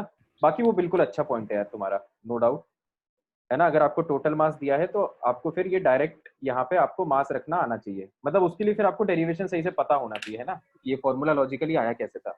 जिसको ये लॉजिकली क्लियर N1 होगा M1 फॉर्मूला, की जगह 7 ग्राम ही आएगा ना N1 M1 की जगह 7 ग्राम आएगा, बिल्कुल सही सर। बात है। N3 M3 को भी सर अपन को ग्राम में लिखना पड़ेगा। हाँ हाँ बिल्कुल ग्राम में लिखना पड़ेगा। यस N3 M3 को ग्राम में लिखना पड़ेगा। इसमें तुम्हें डाउट मतलब क्यों है? देखो जो नंबर ऑफ मोल्स होता है वो होता है मास बाय मोलर मास होता है, तो मोलर मास को अपन ग्राम में रखते हैं ना, हाँ तो जो आपका वेट है वो भी ग्राम में ही आएगा। यस ठीक है, तो और कोई डाउट तो नहीं है ना इस क्वेश्चन में? हो जाएगा क्वेश्चन। यस यस तो ये टॉपिक तो खैर बहुत सिंपल है, इसमें बस एक ही फॉर्मूला लगाना होता है, वेपर डेंसिटी के में वो मॉलिक्यूलर मास बाय 2 वाला फॉर्मूला लगाना होता है, तो इसके क्वेश्चन तो आसानी से हो जाएंगे। अपन आते हैं अब नेक्स्ट टॉपिक पे, ग्राहम्स लॉ ऑफ डिफ्यूजन, है ना। डिस्कशन नहीं हुआ। डिस्कशन कितना अभी 8-10 हो रहा है। Graham's law of diffusion topic तो खैर थोड़ा बड़ा है, चलो अपन अगली क्लास में कर लेंगे इसको। आज का मंडे है ना, हाँ ठीक है, अगली क्लास में कर लेंगे। तो अच्छा, एक इम्पॉर्टेंट बात मैं ये बताना भूल गया था तुम लोगों को कि ये जो चैप्टर है Graham's law of diffusion, sorry gaseous state, इसमें अपन अगले टॉपिक तक करके इसको छोड़ देंगे फिर बीच में, है ना। उसका रीजन ये है कि आप लोगों को 20 तारीख के बाद से ही आपको बताया है ना कि कुछ कुछ हाँ रीशफलिंग हो रही है मॉर्निंग बैचेस की, मॉर्निंग इवनिंग, थोड़े टीचर्स भी इधर उधर हो रहे हैं, तो इसलिए ये इंस्ट्रक्शन इस तरह से दिया गया है मुझे कि 20 तारीख तक मुझे ग्राहम्स लॉ ऑफ डिफ्यूजन खत्म करना है इसमें गैसियस स्टेट में, और फिर पीरियोडिक टेबल चालू करना है। पीरियोडिक टेबल को भी बीच में एक सर्टेन पॉइंट तक ले जाके उसको वहां तक पहुंचाना है, ठीक है। तो इसलिए अपन ग्राहम्स लॉ ऑफ डिफ्यूजन तक इसको पढ़ के फिलहाल छोड़ देंगे, फिर 20 तारीख के बाद ये चैप्टर दोबारा आपका कंटिन्यू होगा। मॉर्निंग में एशो सर पढ़ाएंगे क्या आप लोग? यार वो तो यस सर, मेरे को भी उतने अच्छे से नहीं पता, ठीक है, वो जो भी पढ़ाएगा फिर अपन देख लेंगे, या तो मैं पढ़ाऊंगा या वो पढ़ाएंगे, है ना, दोनों में से कोई एक ही पढ़ाएगा, कोई तीसरा नहीं होगा। तो यस ऐसा है, तो अपन ग्राहम्स लॉ ऑफ डिफ्यूजन कल खत्म करके फिर इस चैप्टर पे हॉल्ट लगा देंगे, ठीक है। सर तो आधा कब होगा चैप्टर जो बचा रहेगा? बस उसके 20 तारीख के बाद, है ना, अच्छा उसी के आगे पीरियोडिसिटी भी आधा हो जाएगा? पीरियोडिक आधे से कम ही होगा वैसे, आधा तो नहीं हो पाएगा, ठीक है। आधा आधा क्यों कर रहे हैं? अरे क्योंकि वो दूसरे बैच में आधा आधा चल रहा है ना, इसीलिए, मतलब उनका भी आधा आधा हुआ। दूसरे बैच में ऐसा है कि 2 चैप्टर्स पैरेलल में चलते हैं वहाँ पे जनरली, यस है ना, तो इसलिए वो उसको अपन को बराबर करना है सिलेबस, इसीलिए। तो क्या करना था अपन को? डिस्कशन करना है, राइट। यस एक सेकेंड रुको,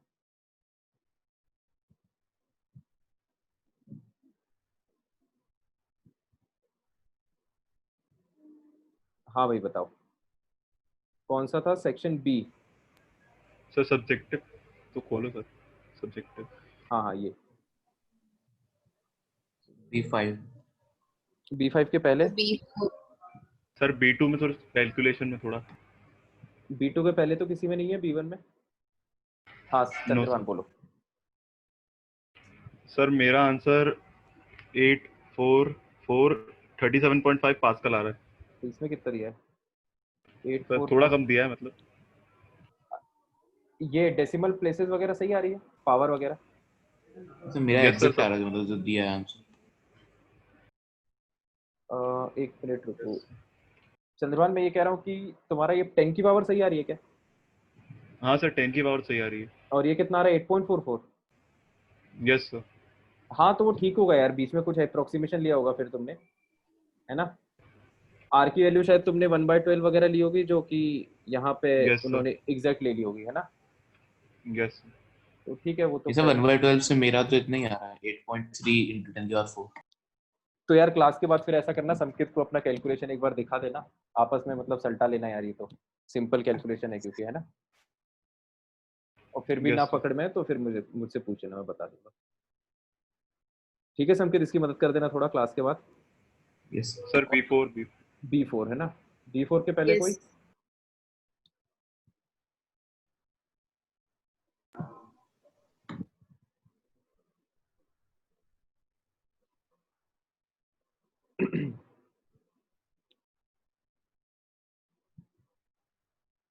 B4 सर इसमें वही इक्वेशन लगी जो अपन ने अभी पढ़ी थी, मतलब वो फॉर्मूला तुमसे हो गया था PM संकेत? by RT। हाँ तो शाबाश मैंने ड्राइव ही कर लिया था उसको, मैंने M by V से करके। शाबाश। B4 है ना, इसमें कितना दिया है टेम्परेचर? एक सेकेंड यार। At the top of mountain, the thermometer reads minus 23 degree Celsius and barometer at the bottom 27 degree. Compare the density, ठीक है। देखो भाई क्वेश्चन क्या कह रहा है, at the top of a mountain thermometer reads -23 degree Celsius, है ना, पहाड़ के ऊपर जो थर्मामीटर है वो, तो यहाँ पे टेम्परेचर बताया है अपन को, है ना, टेम्परेचर आपको पता है, और बैरोमीटर रीड्स इतना, तो मतलब आपको प्रेशर भी पता है। At the bottom of the mountain, मतलब यहाँ पे टेम्परेचर आपको पता है 27 डिग्री सेल्सियस और प्रेशर आपको पता है ना। Compare the density of the air at the top and at the bottom, तो यहाँ पर भी एयर है ना, एयर यहाँ पर भी होगी, ऊपर भी एयर यहाँ नीचे भी होगी, तो दोनों की डेंसिटीज कंपेयर करने के लिए बोल रहा है। मतलब बेसिकली इसको, इस क्वेश्चन को ऐसे बोल सकते हो, density of air at top upon density of air at bottom, ये वो रेशियो निकालने का बोल रहा है। इस यस तरह सर, से एक्सप्रेस कर सकते हैं ना पर क्वेश्चन को मैथमेटिकली। Yes sir. सर लेकिन उसमें रेशियो नहीं लिखा ना। नहीं तो कंपेयर कैसे करोगे फिर? कंपेयर करने का यही मतलब होता है ना कि ये उससे 4 गुना है, एक्स वाई से 5 गुना है, तो मतलब एक्चुअली वो रेशियो ही हुआ एक तरह से, यस सर। है ना। तो वही है भाई, इसमें PM is equal to rho R T लगाना पड़ेगा, क्योंकि डेंसिटी एयर की है, तो PM is equal to rho R T लगाना, है ना, टॉप पे लगाना बॉटम पे लगाना, दोनों को डिवाइड कर देना, तो क्योंकि एयर है तो उसका मॉलिक्यूलर मास तो चेंज होगा नहीं, है ना। Yes sir. तो जो प्रेशर जो है वो चेंज हो रहा है और टेम्परेचर चेंज हो रहा है, तो बस ये वैल्यूज आ जाएंगी, मतलब प्रेशर दिया है, टेम्परेचर दिया है, प्रेशर दिया है, टेम्परेचर दिया है, तो ये दोनों वैल्यूज डाल देना, हो जाएगा क्या? Yes sir. सर ये लगाया नहीं था, हो जाएगा शायद। हाँ, तो इसमें जो जब टेम्परेचर डालोगे ना तो उसको केल्विन में डालना, ये बहुत इंपॉर्टेंट है ना। टेम्परेचर हमेशा केल्विन में डाला करो, क्योंकि टेम्परेचर में अपन ऐसा नहीं कह सकते कि भाई हम डिग्री सेल्सियस में डाल के डिग्री डिग्री यूनिट कैंसिल कर देंगे तो सही हो जाएगा। ये बात पता है ना सबको? Yes sir. ठीक है, Yes. तो टेम्परेचर हमेशा ही केल्विन में डालना होता है, इस बात को रट के रखना। सर अगर दोनों पॉजिटिव टेम्परेचर है तो शायद सही रहेगा ना। तो सेल्सियस में सही रहेगा, ऐसा कह रहे हो क्या? हाँ नहीं, नहीं सही रहेगा ना, यही तो इम्पोर्टेंट बात है। इसलिए नहीं सही रहेगा क्योंकि जितनी भी दूसरी यूनिट्स होती हैं, देखो मैथमेटिकली तुम्हें समझाता हूँ, जैसे कोई वैल्यू अगर किलोग्राम में है ना, और अगर आपको उसको ग्राम में रखना है, तो अगर ये x किलोग्राम है तो ये x को आप 1000 से मल्टीप्लाई करोगे, राइट। अरे हाँ तो जितनी भी यूनिट्स हैं इस सब में इनटू होता है, जब एक यूनिट को आप दूसरी यूनिट में कन्वर्ट करते हो तो किसी कांस्टेंट नंबर से मल्टीप्लाई होता है, इस बात से एग्री करते हो? सर केल्विन में अपन 0 डिग्री भी नहीं लिखते, मतलब 273 लिखते हैं, तो उससे फर्क पड़ जाएगा। हाँ, मतलब उसको वैसे समझ लो, ऐसे समझ लो ना कि जनरली जो यूनिट्स हैं वो एक यूनिट को अपन दूसरी यूनिट में कन्वर्ट करते हैं तो हम किसी कांस्टेंट नंबर से मल्टीप्लाई करते हैं। तो होता यह है कि जब भी हम रेशियो लेते हैं, तो जैसे आपने ऊपर दो वैल्यूज हैं ए और बी, आपने इसको भी किलोग्राम में रखा है, इसको भी किलोग्राम में रखा है, तो अभी भी आंसर ए बाई बी आएगा। अगर आप इसको ग्राम में रखोगे तो इसको 1000 से मल्टीप्लाई करोगे, इसको भी 1000 से मल्टीप्लाई करोगे, अभी भी आंसर ए बाई बी आएगा, है ना। तो जब एक यूनिट से जब हम दूसरी यूनिट में कन्वर्ट करते हैं, तो अगर कांस्टेंट से मल्टीप्लाई करते हैं तो इस टाइप का कैलकुलेशन सही है ना। अब टेम्परेचर में प्रॉब्लम क्या है कि उसमें प्लस का रिलेशन होता है, टेम्परेचर जो केल्विन में है वो actually temperature in degree Celsius plus 273 है, सही बात है। सर एक डाउट है। एक मिनट रुको, ये बात सही है ना? तो अगर कहीं पे जैसे A डिग्री सेल्सियस और B डिग्री सेल्सियस लिखा है, तो आप इससे इसको कैंसिल इसलिए नहीं कर सकते, मतलब ये जो है ये A केल्विन और B केल्विन के बराबर नहीं होगा, है ना? क्योंकि A डिग्री सेल्सियस को जब आप केल्विन में कन्वर्ट करोगे तो ये कितना हो जाएगा, A माइनस 273, और B डिग्री सेल्सियस को जब केल्विन में कन्वर्ट करना होगा तो B माइनस 273। तो अब ये माइनस 273 कैंसिल थोड़ी ना होंगे एक दूसरे से। सर इसमें एक डाउट पूछूं? हाँ बताओ। सर जैसे क्वेश्चन में पूछा है सर रेशियो बताना है टेम्परेचर का, और सर दोनों सेल्सियस में दिए हैं। टेम्परेचर का नहीं, डेंसिटी का। मतलब सर मैं अपना क्वेश्चन बोल रहा हूँ। हाँ हाँ सर क्वेश्चन में दिया है कि टेम्परेचर का रेशियो बताना है, सेल्सियस में दिए हैं दोनों, तो हाँ। सर दोनों को डिवाइड कर देंगे, और सर अगर वही केल्विन में लेंगे तो सर तो वो अलग आएगा ना सर। सर तो फिर ऐसा क्यों हो रहा है सर? मतलब ऐसा क्यों हो रहा है, मैं वही तो समझा रहा हूँ भाई। देखो एक वैल्यू से समझ लो यार, देखो तुम्हें 60 डिग्री सेल्सियस दिया है और एक टेम्परेचर तुम्हें 30 डिग्री सेल्सियस दिया है ना? टॉप, ये टॉप का टेम्परेचर है, बॉटम का है। तो अगर तुम सेल्सियस सेल्सियस को डिवाइड कर दोगे तो तुम्हारा आंसर आएगा ये 2, और जब यस इसको सर। केल्विन में कन्वर्ट करके रखोगे तो 60 प्लस 273 कितना हुआ, 333 केल्विन, और 30 प्लस 273 कितना हुआ, 303 केल्विन। ये वैल्यू 2 थोड़ी ना आएगी,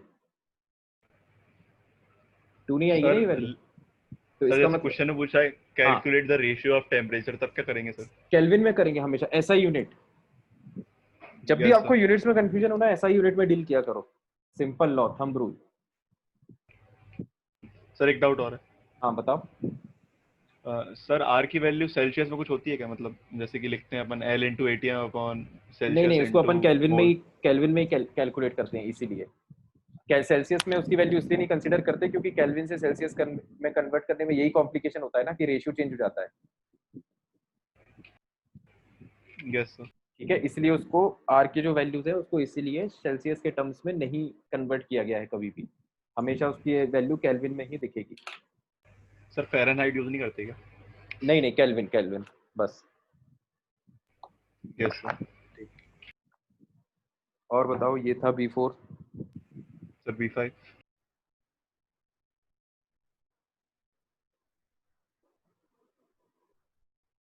B5 देखो, B5 हुआ है किसी से?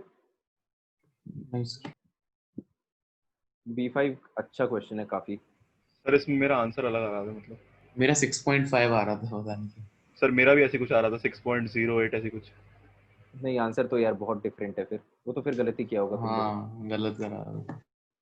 2 पॉइंट समथिंग है। ने। हाँ 2.2 दिया हुआ है इसमें, क्योंकि देख लेते हैं।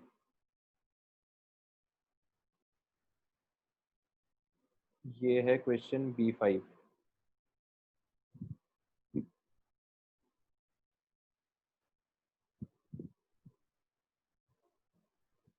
A container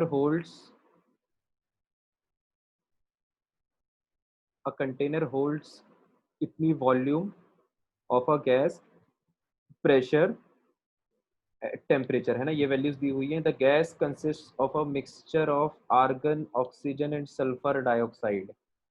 तो एक कंटेनर है जिसमें आपको PVT पता है, और ये एक्चुअली एक मिक्सचर है आर्गन, ऑक्सीजन और सल्फर सर मैं डाइऑक्साइड बताऊँ का। ये क्वेश्चन समझ में आ गया। हाँ बताओ। सर इसमें क्या होगा सर, ये पूरा सर वो वाला सिस्टम है, क्या कहते हैं उसे, आइडियल गैस वाला। बिल्कुल है। सर तो भाई PV इक्वल्स टू NRT लगाएंगे सर, तो मतलब सर जो पार्शियल फिर डेल्टास लॉ पार्शियल प्रेशर लगाएंगे। एक मिनट तो रुको, PV इक्वल टू NRT लगाया, ठीक है।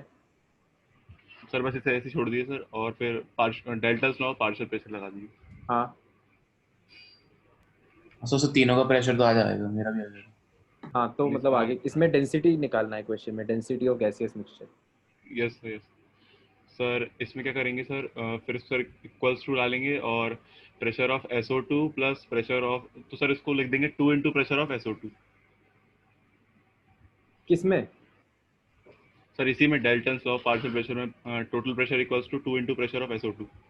Total pressure is equal to 2 into pressure of SO2, क्यों? सर क्योंकि सर जो पार्शियल प्रेशर ऑफ SO2 है वो partial pressure of oxygen plus partial pressure of argon के बराबर है। तो जैसे इसको अगर अपन P मान रहे हैं तो ये 2 कैसे आ गया यहाँ पे? क्यों नहीं आया? सर मैं बताऊं कैसे हाँ है? बताओ। मतलब कि सर जो मतलब इससे पहले वाली जो बनेगी मतलब total pressure equals to pressure of SO2 हाँ plus pressure of oxygen plus pressure of argon. एक मिनट रुको रुको तो रुको, मैं नोट करता हूँ, ऐसे नहीं तो हवा में बातें होती रहेंगी। Pressure of SO2 plus pressure of oxygen plus argon, pressure of argon, ठीक है फिर? तो sir pressure of argon plus pressure of oxygen pressure of SO2 के बराबर होगा। Pressure of oxygen plus pressure of argon pressure of SO2 के बराबर होगा। हाँ सही है सर तो इससे सर प्रेशर ऑफ SO2 आ जाएगा।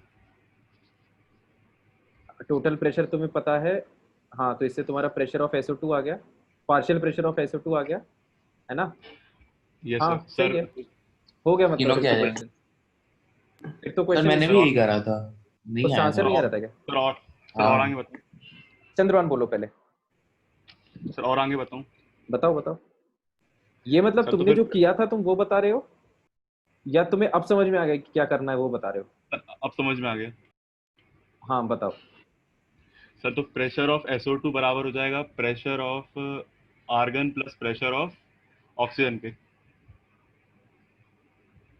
और ये सर कैसे? क्वेश्चन में दिया, हाँ सर ये वो तो दिया हुआ क्वेश्चन है। में है, ठीक है ठीक है, ये दिया हुआ है। सर तो फिर बी पार्ट का यूज करेंगे फिर अपन कि pressure of oxygen 2 into partial pressure of argon है। हाँ सर तो उससे प्रेशर ऑफ वो प्रेशर आ ऑफ जाएगा। Oxygen 2 into partial pressure of argon है। हाँ फिर क्या? सर तो उससे प्रेशर ऑफ आर्गन आ जाएगा, उसमें डाल देंगे ऊपर वाले में। हाँ प्रेशर ऑफ SO2 तुम्हें पता है, तो बेसिकली दो वेरिएबल दो इक्वेशन हो गए, तो दोनों यस वेरिएबल पता चल जाएंगे। ठीक है, तीनों प्रेशर पता चल गए। अब सर थोड़ी पहली वाली स्लाइड बता दीजिए, मैं बता दूँ सर। यहाँ से क्या होगा सर? हाँ यहाँ से सर अननोन क्या है यहाँ पे? प्रेशर है, वॉल्यूम है, टेम्परेचर है। सर मोल्स आ जाएंगे फिर। हाँ तो मोल से मास पता चल जाएगा, मास अपॉन वॉल्यूम कर देंगे, बस आ जाएगा। मोल से मास, इससे मोल्स आएंगे, मोल से मास आएगा। वॉल्यूम पता है यस तुम्हें? सर। मास, सर मॉलिक्यूलर मास वॉल्यूम कैसे पता है पता? ना, molecular mass, mean molecular mass लगा देंगे। मीन मॉलिक्यूलर मास निकालोगे, मीन मॉलिक्यूलर मास कैसे निकालोगे? सर सब पे लगा देंगे प्रेशर ऑफ SO2। नहीं नहीं, तो निकालोगे कैसे मीन मॉलिक्यूलर मास, ये पूछ रहा हूँ। सर वही बता रहा हूँ ना, प्रेशर ऑफ हाँ मतलब सब पे PV इक्वल्स टू NRT लगा देंगे। Pressure of SO2 equals to into हाँ वॉल्यूम। सर मैं वॉल्यूम तो बताऊँ सर एक आप चीज? एक मिनट रुको, चंद्रपाल बोलो। Equals to N into sir इससे इसके मोल्स आ जाएंगे।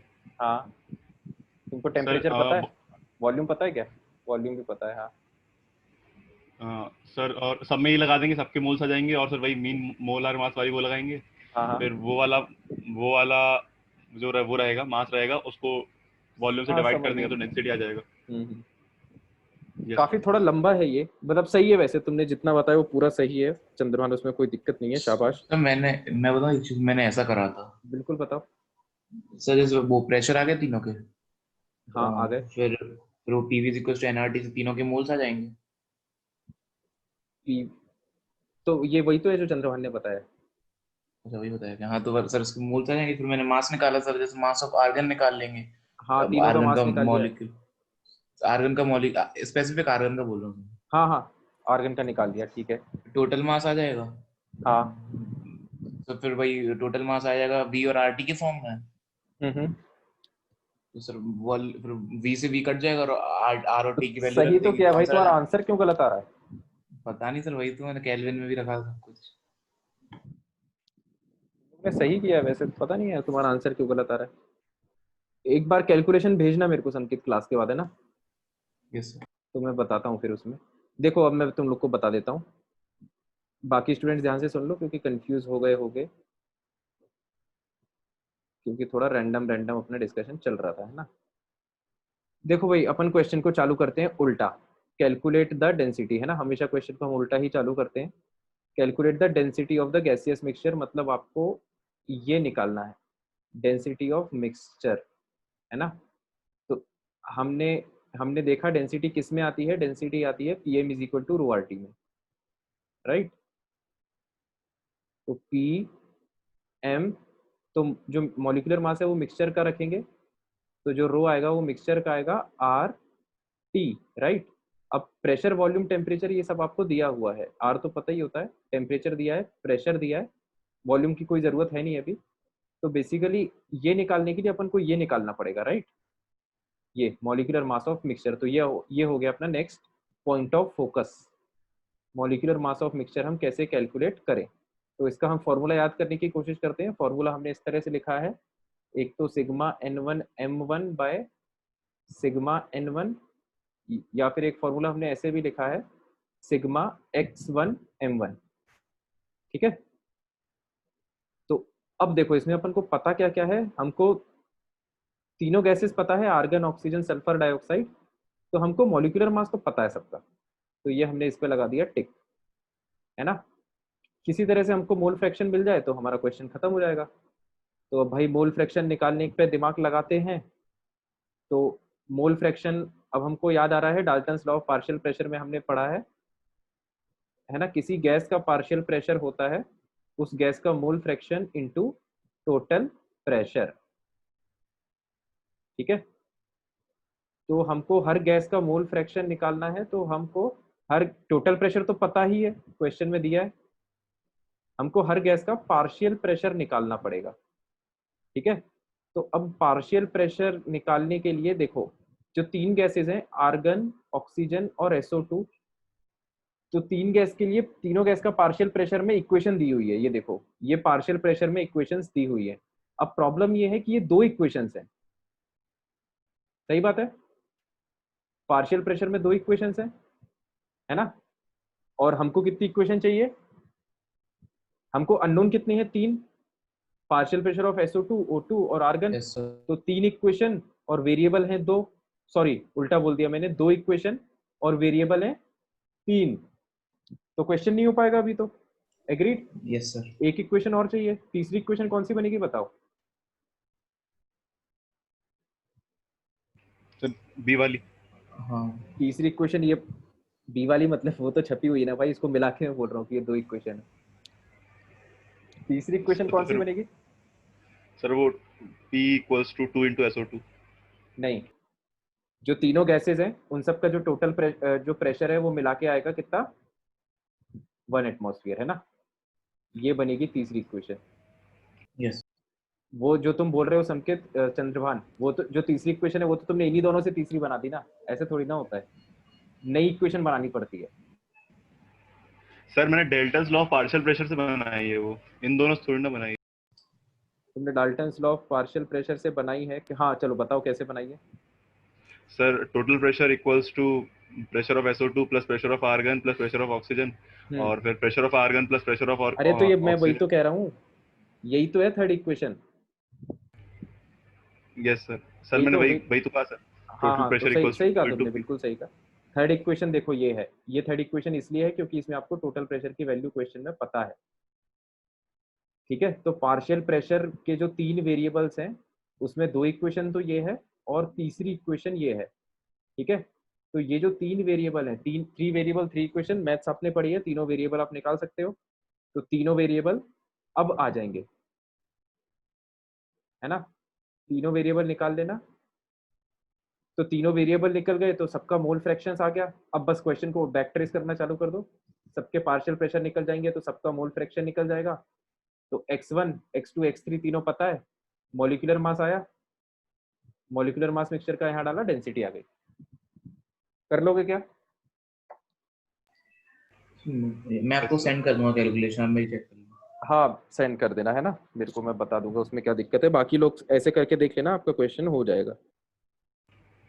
और बताओ। Sir part 2B3 part calculation. 2 V3 B6 में कोई डाउट तो नहीं किसी को सर है, मेरे को नहीं बना। है, यस सर। नहीं हुआ। B6 क्वेश्चन देखते हैं।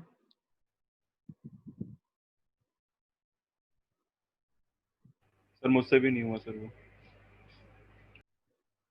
कोई बात नहीं।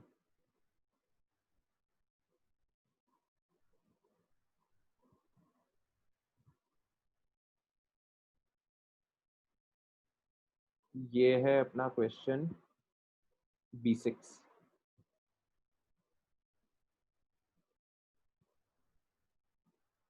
A mixture of nitrogen and water vapors is admitted to a flask. A mixture of nitrogen and water vapors is admitted to a flask. एक फ्लास्क है जिसमें कि नाइट्रोजन और वाटर वेपर्स है, which contains a solid drying agent, और जिसमें कि एक ड्राइंग एजेंट भी है पहले से। ड्राइंग एजेंट मतलब जो सुखाता है ना, किसी भी सब्सटेंस को। इमीडिएटली आफ्टर एडमिशन, एडमिशन मतलब जैसे ही इनको इसमें डाला गया उसके तुरंत बाद क्वेश्चन आगे क्या कह रहा है, the pressure of the flask is 760 mm, है ना।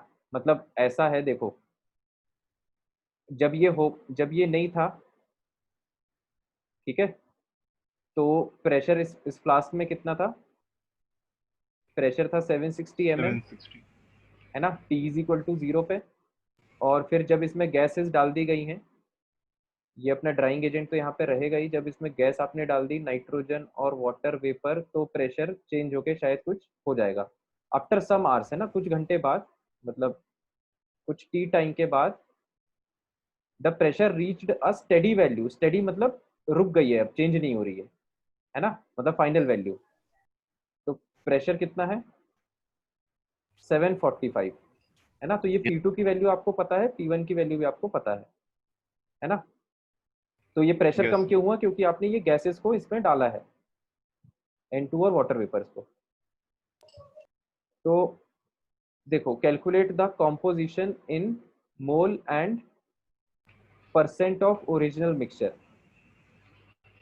सर ये अब हो जाएगा। एक मिनट रुको, इसमें एक गड़बड़ी ये हो गई कि ये जो है, जब आपने नाइट्रोजन और वाटर वेपर डाला तब प्रेशर ये था, फिर फाइनली प्रेशर ये है। क्वेश्चन थोड़ा सा समझना ध्यान से, क्योंकि लैंग्वेज थोड़ी सी कम क्लियर है ना। जैसे ही आपने देखो नाइट्रोजन और वाटर वेपर आपने जैसे ही अंदर डाला ना, जैसे ही आप नाइट्रोजन और वाटर वेपर को अंदर डालोगे प्रेशर सडनली राइज करेगा, तो वो प्रेशर है 760 mm, है ना। एग्री करते हो ना सब लोग इस बात से? नहीं तो प्रेशर फिर Yes, आएगा किसके कारण, फिर तो प्रेशर Yes. ही नहीं होगा ना। तो प्रेशर की अगर वो वैल्यू दे रहा है, इसका मतलब नाइट्रोजन वाटर वेपर को तुरंत डालने के बाद प्रेशर मेजर किया गया। उसके बाद देखो क्वेश्चन को थोड़ा लॉजिकली हम समझेंगे तो हमें समझ में जाएगा। ड्राइंग एजेंट क्या करेगा, ड्राई करेगा, मतलब जो वाटर वेपर है उसको ये ड्राइंग एजेंट खींचते जाएगा, तो नंबर ऑफ गैस के मॉलिक्यूल्स कम होंगे तो प्रेशर भी कम होगा, तो इसलिए जो प्रेशर है फाइनली वो 745 mm है। ठीक है सर ये वाला मैं बताऊं। हाँ, एक मिनट रुको। तो देखो ये जो है प्रेशर आपका कम हो गया, इसका मतलब ड्राइंग एजेंट ने किसको खींच लिया होगा, वाटर वेपर को। एग्री करते हो ना इस बात Yes, से? sir. तो Yes, फाइनल sir. सिचुएशन में वाटर वेपर नहीं होगा, पूरा वाटर वेपर खत्म हो जाएगा। अब ये जो क्वेश्चन कह रहा है कि प्रेशर की वैल्यू आके कांस्टेंट हो गई है, वो कांस्टेंट इसलिए हुई है क्योंकि पूरा वाटर वेपर खत्म हो गया है ना। नाइट्रोजन तो इस पे एब्जॉर्ब होगा नहीं, तो प्रेशर जो है वो कांस्टेंट बना रहेगा। Yes. तो क्वेश्चन अब कह रहा है कैलकुलेट द कॉम्पोजिशन। P1 भी तो कांस्टेंट था ना। हाँ, P1 मतलब T इक्वल टू 0 पे कांस्टेंट था वो, फिर जैसे जैसे अब अच्छा। टाइम बढ़ेगा तो प्रेशर जो है वो कम होने लगेगा। P1 मतलब value of pressure in initial condition, first condition, है ना। Yes. Calculate the composition in mole and percent of original. बताओ चंद्रभान। सर वही वाली स्लाइड खोल दीजिए सर, डेटा थोड़ा रहेगा फिर इसी में। सर इसमें क्या करेंगे सर, मतलब जो फर्स्ट सिचुएशन है सर क्वेश्चन का उसमें एक मिनट डेल्टा मतलब मैं बता देता हूँ। कंपोजिशन इन मोल मतलब आपको ये बताना है कि नाइट्रोजन के कितने मोल थे, मतलब नाइट्रोजन और वाटर वेपर का मोलर रेशियो आपको बताना है। कंपोजिशन मतलब वही होता है ना। Yes sir.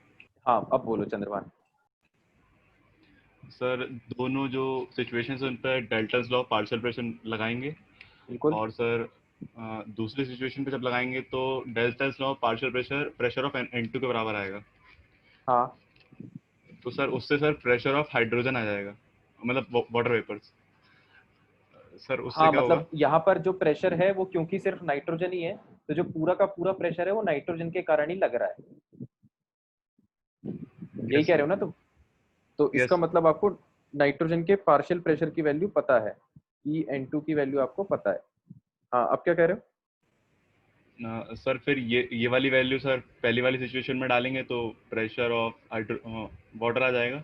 वाटर और वेपर, फिर बिल्कुल सही बात है। सर तो फिर हाँ, P1 by P2 equals to X1 डाल के वो भी हो जाएगा, मोल कॉम्पोजिशन जो भी रहता है, मोलर हाँ रेशियो। बिल्कुल सही बात है। देखो, पार्शियल प्रेशर जो है वो नाइट्रोजन का यहाँ पर भी 745 है और टोटल प्रेशर 760 है। तो जो बचा हुआ 15 mm प्रेशर है वो वाटर वेपर का होगा, है ना? हाँ, अब क्या कह यस रहे हो Chandraman? Sir P1 by P2 equals to X1। हाँ, ये क्या है? P2 नहीं है सर, सॉरी PT है, मतलब P टोटल नीचे हाँ। डिनोमिनेटर में। हम्म। सर इससे सर वो क्या कहते हैं इसको, मोल फ्रैक्शन आ जाएगा। P टोटल पता है, P1 पता है, तो मोल फ्रैक्शन आ गया तुम्हारा किसका?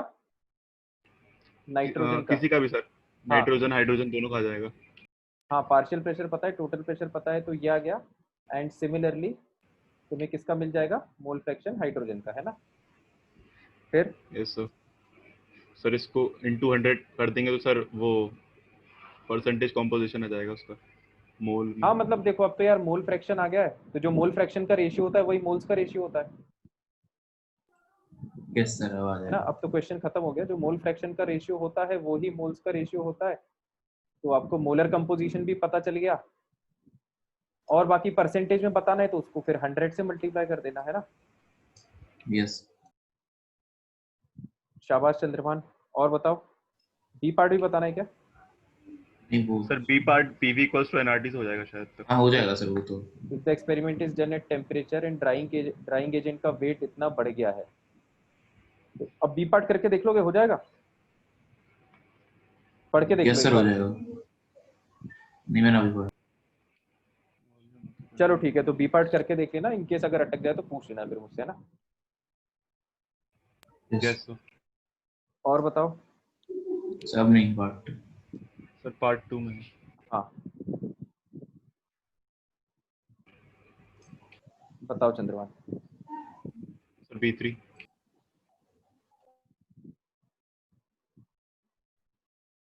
ये यस सर। सर इसमें थोड़ा कैलकुलेशन कुछ हो रहा था सर, मेरा 1.5 ATM आ रहा था। आंसर मेरा कितना 2 दिया? आ गया था, 2 आ गया था मेरा। कैलकुलेशन में दिक्कत है तुम्हें? लॉजिक यस सही सर। लगा है? सर लॉजिक बता देता हूँ। एक मिनट रुको, मैं क्वेश्चन ओपन करने के लिए। B3।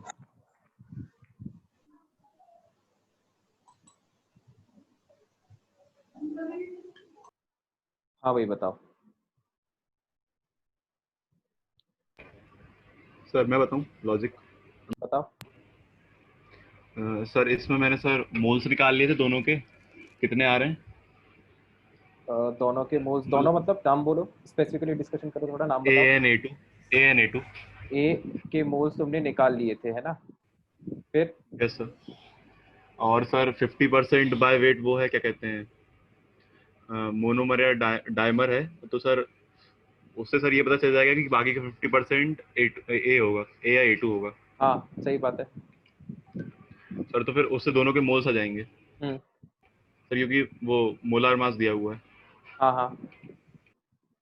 तो सर फिर मैंने वही वाली इक्वेशन लगा दी थी, वो क्या कहते हैं उसे, N1 + N2 × RT/V। हम्म।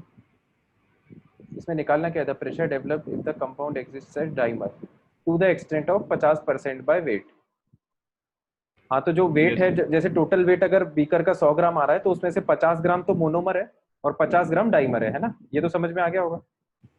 Yes sir. तो सर मेरा हाँ, 1.48 यही आ रहा था, करना है पता यार इसमें तो। एक बार संकेत से नहीं। कैलकुलेशन मिला लेना, यस सर। है ना? फिर अगर नहीं समझ में आए तो मुझसे दोबारा पूछ लेना। Yes sir. ठीक है, और बताओ। Sir B4। B4।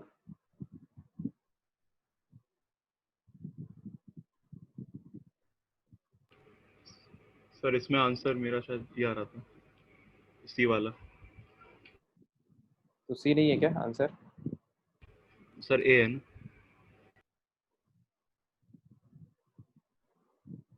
अच्छा एक सेकेंड, इससे पहले कौन सा क्वेश्चन था? B3, yes sir. फिर ये है B4।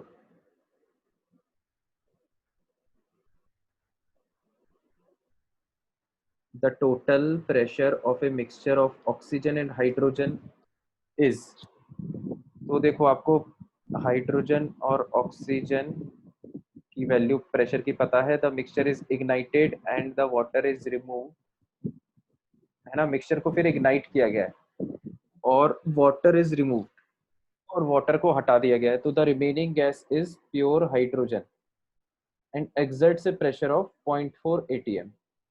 तो मिक्सचर को इग्नाइट करने से क्या होगा कि हाइड्रोजन का कुछ पोर्शन ऑक्सीजन से रिएक्ट करेगा, right? Yes sir. H2 plus O2 gives H2O, ठीक है? सर H2O मतलब ऑक्सीजन उड़ जाएगा ना सर, उसमें तो ये लिखा है सर। हाँ मैं बता रहा हूँ, एक मिनट। ये T इज इक्वल टू 0 पर H2 plus O, T is equal to 0 पर ये सिचुएशन है। इसके जैसे मान लो A मोल्स होंगे और इसके B मोल्स होंगे और इसके होंगे 0 मोल्स, है ना? फिर क्वेश्चन ये कह रहा है कि फाइनली देखो, फाइनली क्या हो रहा है, the remaining gas is pure hydrogen. तो फाइनल सिचुएशन में सिर्फ हाइड्रोजन बच रही है। इसका मतलब ये रहा होगा एक्सेस रिएजेंट, मतलब ये रहा होगा लिमिटिंग रिएजेंट, है ना? H2 plus half O2 gives H2O। तो लिमिटिंग रिएजेंट तो फाइनली खत्म हो जाता है, 0 मोल, ठीक है? तो इसके मोल्स फाइनली बचेंगे A minus B by 2 moles, नहीं A minus 2B moles, B by 2 नहीं आएगा, 2B आएगा, है ना? A माइनस 2B मोल्स, और वाटर के कुछ मोल्स जनरेट होंगे, है ना? तो वाटर के कितने जनरेट हो जाएंगे? 2B। तो अब यहाँ पर बात ये है कि जितने वाटर के मोल्स थे वो पूरे वाटर को हटा दिया गया है ना? तो इनको क्या कर दिया गया है? रिमूव। तो फाइनली बीकर में सिर्फ हाइड्रोजन गैस बचेगी। The remaining gas is pure hydrogen and exerts A pressure of 0.4 atm। तो जो हाइड्रोजन गैस बच रही है फाइनली उसका प्रेशर आपको पता है, ठीक है? और ये वैल्यूज तो इनिशियली थी, ये वैल्यू भी इनिशियली थी, ये वैल्यू भी इनिशियली थी, right? When measured at the same values of temperature and volume. तो टेम्परेचर और वॉल्यूम थ्रू आउट सेम रखा है, अच्छी बात है। What was the composition of the original mixture in mole percent? तो ओरिजिनल मिक्सचर मतलब हाइड्रोजन और ऑक्सीजन इनिशियली, तो आपको उसका कॉम्पोजिशन बताना है। मतलब इसको अगर मैथमेटिकली एक्सप्रेस करना हो तो आपको ये बताना है NH2 bye NO2 in initial condition. सही कह रहा हूँ चंद्रभान में? Yes sir. ये फ्रैक्शन पता चल जाएगा तो मोल परसेंट तो निकाल ही लोगे फिर, है ना? Yes sir. तो अब अपन को देखो ये NH2 बाय NO2 निकालना है। तो अगर हम देखो PV is equal to NRT लगाएं, सर NH2 बाय वो होगा ना NO2 प्लस NH2। NH, हाँ वो तो मतलब फिर उसमें तो प्लस, जैसे ये फ्रैक्शन पता है तो फिर तो कुछ भी निकाल सकते हो ना। इसकी वैल्यू पता चल गई तो दोनों तरफ +1 कर दो। Yes sir. मतलब इसके आगे तो मैथ्स है, फिर ये कह रहा हूँ मैं। यस दोनों सर। तरफ +1 कर दो तो NO2 प्लस NH2 न्यूमरेटर में जाएगा, उसको पलट देना। यस बात समझ रहे हो ना? Yes sir. मतलब ये टर्म निकाल लोगे तो केमिस्ट्री खत्म हो जाएगी यहाँ पे। इसके आगे फिर मैथमेटिकल इंटरप्रिटेशन है। तो बेसिकली अपन को ये टर्म निकालना है। तो अब इसको हम कैसे निकाल सकते हैं?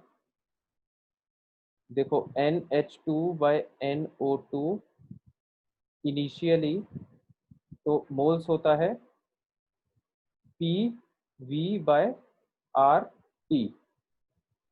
तो यहाँ पर हाइड्रोजन का प्रेशर हम रखेंगे क्योंकि हाइड्रोजन के मोल्स अपन रख रहे हैं, है ना? यहाँ पर रखेंगे यस ऑक्सीजन के, ऑक्सीजन का इनिशियल प्रेशर। तो बाकी वॉल्यूम टेम्परेचर ये तो सेम है दोनों के लिए, ये सब कैंसिल हो जाएगा। तो ये टर्म बचेगा PH2 bye PO2 in initial condition, है ना? तो यस सर। तो अपन को अब देखो ये वैल्यू निकालना है किसी तरह से। अब अपन को ये पता है, सम पता है ना, सम की वैल्यू पता है, लेकिन इससे फिर अपन ये नहीं निकाल सकते। तो अब हम क्या करेंगे, अब देखो हमको इसका मतलब मोल कंसेप्ट का यूज करना पड़ेगा, है ना। इस ये पता है अपन को, इससे अपन ये वाला रेशियो नहीं निकाल सकते, ये तो क्लियर हो रहा है ना। Yes sir. ठीक है, तो देखो अब अपन कुछ जुगाड़ लगाने की कोशिश करते हैं। तो हम इसमें फिर इसका यूज करेंगे, है ना। देखो पार्शियल प्रेशर को हम लिख सकते हैं mole fraction into total pressure, या ये जो मोल्स का रेशियो है ना, इस पे अपन दिमाग लगाते हैं, है ना। इसको अपन लिख सकते हैं, देखो क्या लिख सकते हैं अपन, A बाय बी, इनिशियली यही था, यस सर। है ना। A बाय बी की वैल्यू निकालने पे दिमाग लगाते हैं किसी तरह से, A बाय बी की वैल्यू हो जाएगी तो अपना आंसर आ जाएगा। देखो आपको पार्शियल प्रेशर हाइड्रोजन का पता है, तो आप पार्शियल प्रेशर ऑफ हाइड्रोजन को क्या लिख सकते हो फाइनली, देखो पार्शियल प्रेशर ऑफ हाइड्रोजन जो आपको पता है that is equal to mole fraction of hydrogen finally into total pressure, right. अब यहाँ पर प्रॉब्लम ये है कि हाइड्रोजन हाइड्रोजन ही एक गैस बची है, और कोई गैस तो बची नहीं